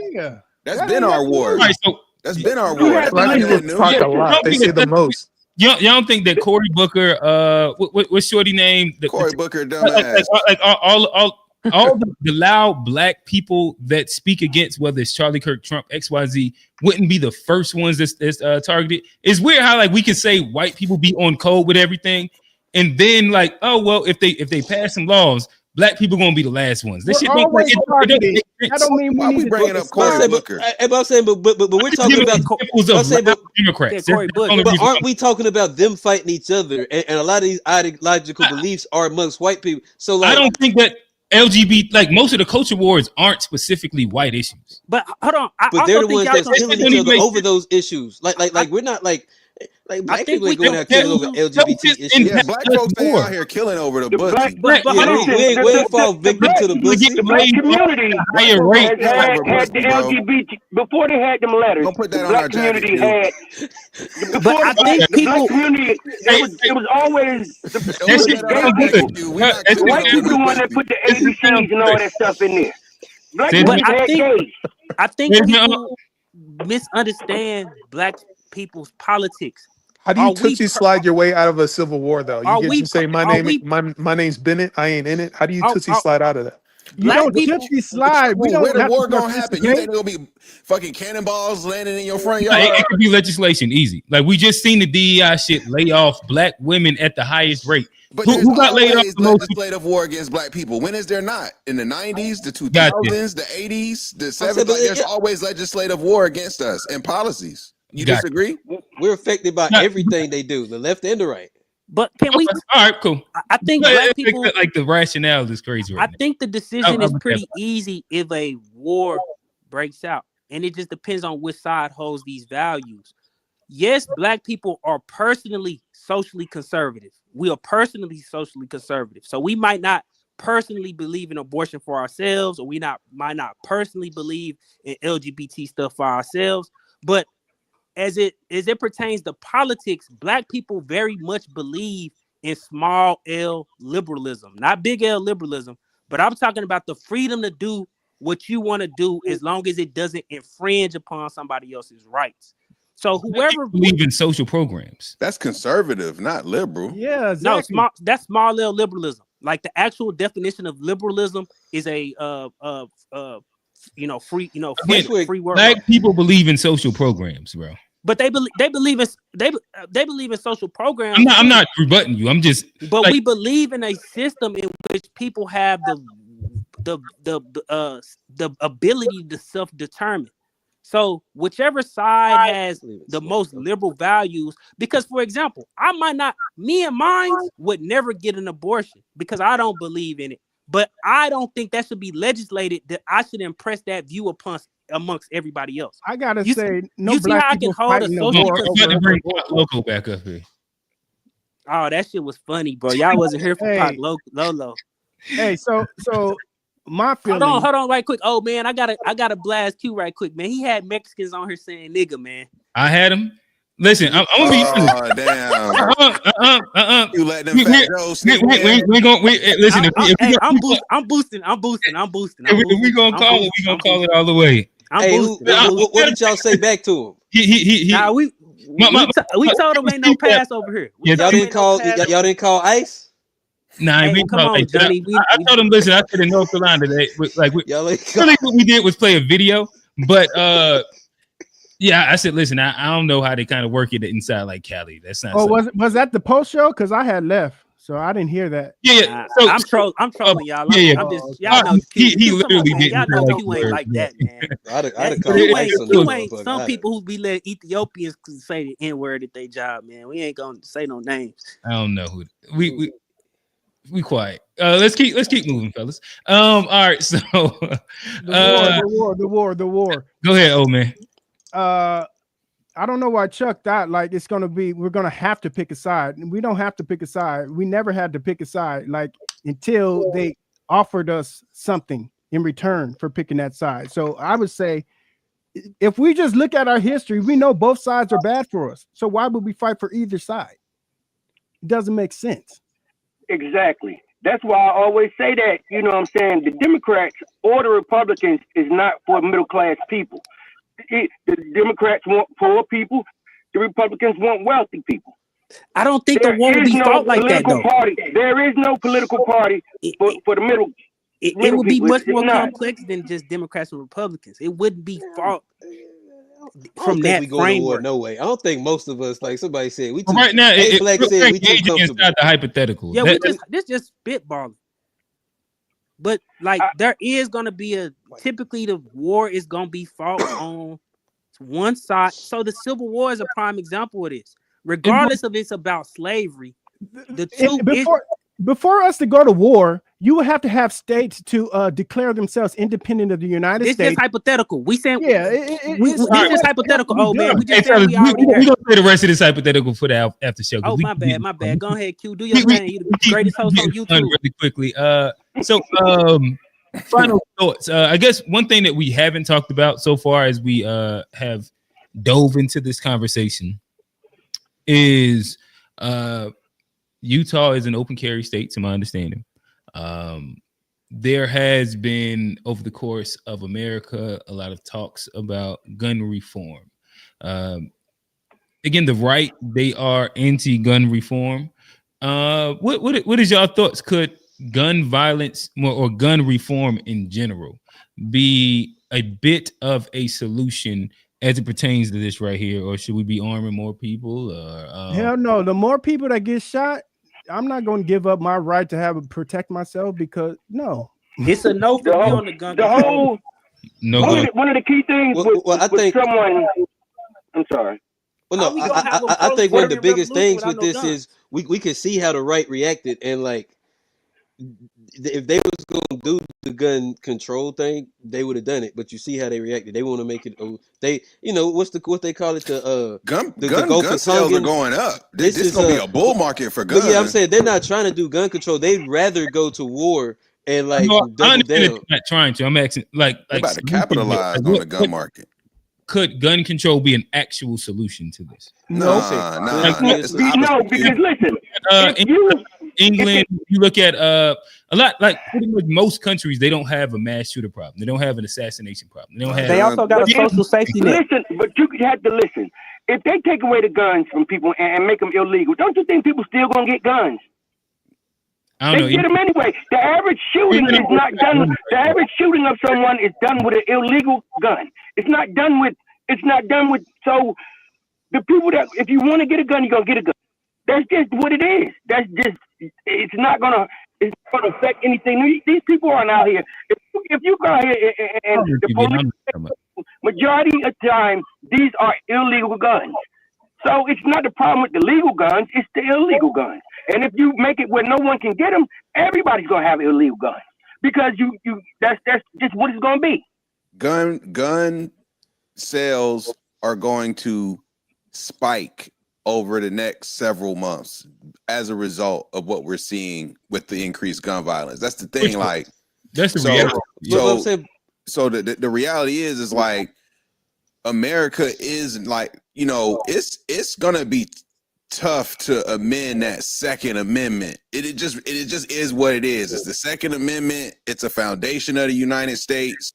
Now, will they try to put certain restrictions on assault rifles, things like that? Maybe try to make it like whatever. But what I'm seeing is red states making even concealed carry laws go away to where it's just open carry, like period. I'm starting to see that to become more of like a trend. So I would just say that gun culture is inherently American culture.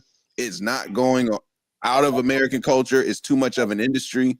And unfortunately, these incidents only reinforce the rhetoric as to why that amendment should exist. Yeah, you had something to say? But really quick, so I guess with gun culture being American culture and American culture also being like the only country that really has mass shooters culture or anything like that, could Mexico too also be like the issue? Mexico too, but they just, you know, the cartel, so they like let it slide as if it's not mass killing. Okay, America. All right, so the Americas. There we go.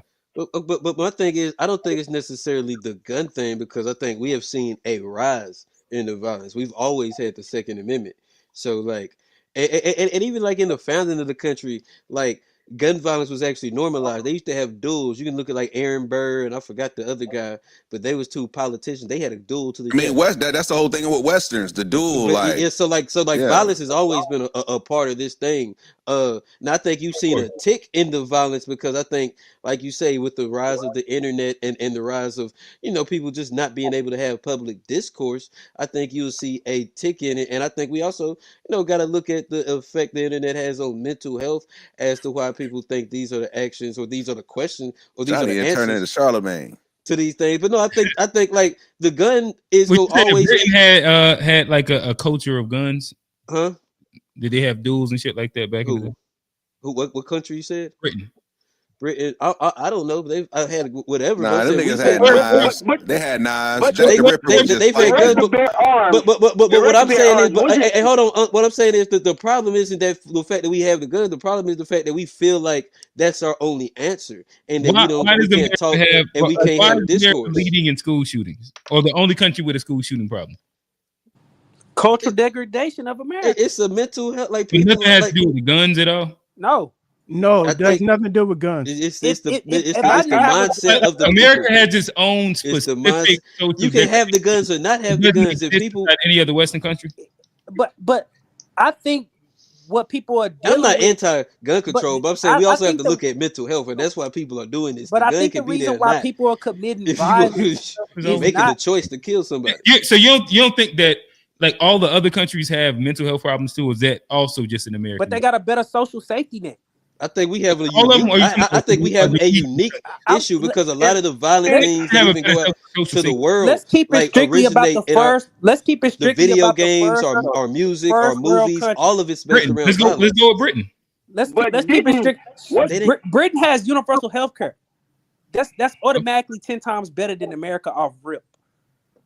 So what people are experiencing in America is a cultural degradation, whether that's caused by the lack because niggas don't have health care, they want to shoot shit up. England got all that health care. Why they don't get their teeth fixed? It's not a beauty stand. It's not a beauty stand. You know, dental is separate. Dental is separate. Dental ain't automatically included in the health plan. That's separate. You got to get a separate plan for the dental. I'm just kidding with y'all. I think there's a cultural degradation that causes people to have. They drink a lot of tea over there. That cause people to have mental problems and be ostracized for society, in which then they think that mass shootings is viable. And whether you remove the guns or not, people who want to commit mass violence in America, Timothy McVeigh killed 300 people and he didn't bust no gun. Or he killed 100. Timothy McVeigh killed 100-some people. He didn't bust no gun. Mental health, it ain't the weapon. I'm gonna just say like this right here. If you know, in states that don't have like the guns and all this stuff, you know, people still robbing people with knives and stabbing. It's right. Like, in UK, people get stabbed all the time. New York, I'm just being honest with you. New York, New Jersey, tri-state area, they still stabbing the hell out of each other. I ain't seen not one mass school stabbing. But I'm just saying, it happened over there though. Saying shit, bro. I think it's something they deeper use than just machetes having over there. access to the Thank guns. you, but also too that is a very like that's also one of the most surveilled states. Congolese boys be crazy too, as well. Like, notice that like these mass shootings aren't happening in a city like New York City. That like where you see mass surveillance, like London, like the cities over there, they have so many cameras and surveillance over there. Like, it's not the same over here where like, but they have rural areas also. Q, the mass shootings are, it's not a problem of but those guns. are very low population. It's a white person problem. It is white folk problem. It's a cultural problem. and it go back to their mindset. It's a mental health issue. No other people of different cultures are having mass shootings at school. They're not going around shooting. So just like the American genetically, America was came like they sent their worst over here. Their worst white people came over here. So if you look at it genetically, if they sent them to Australia and the rest of them came here. So genetically, them crazy motherfuckers is the ones that this is their family. All of them mingled together, and genetically, that's why they fucked up. And you know they was inbreeding. All right. Exactly. So y'all seen the Habsburgs? Y'all seen the Habsburgs? It's time for you to do your outro, man. Yeah, it's said his head was 80% go ahead and end this episode at. I mean, y'all seen Game of Thrones? That inbreeding, man. What I would say is the thoughts of the panel. The thoughts of the panel. This is not representing the show and the Unpacked coalition. But nonetheless, this has been the To Be Fair Show featuring the GH podcast. This has been a fun episode of Unpacked. We got a deeper dive into real conversations. Today we hit the Charlie Kirk episode, Charlie Kirk saga. I guess we can leave it at right now. We're still figuring things out. You got Tyler Robinson. The guy said that he fell for the what's the word you said? The bussy. What's the word that you said? Mangina. All right. So nonetheless, there's some people that say it could have been the left, it could have been the right, it could have been apolitical in general. But again, we spoken a little bit about like the black reaction to it. If an impending civil, we kind of got lost inside the Civil War conversation, honestly. And just some of these free speech debates. This has been a fun episode. Again, at the top, we have G, host of the G-ish podcast, G the King. We have Johnny, you see it, J-Rock 989, host of the To Be Fair Show, a third of the To Be Fair Show. We have Steve, fresh from Cali. Oh man, fresh from Cali. Unc, Rock Hill's finest by way of Jersey, in Tuckasegee Boulevard. But nonetheless, this has been the To Be Fair Show. Feed me with my bad. I'm tripping. With G, and we out. Peace.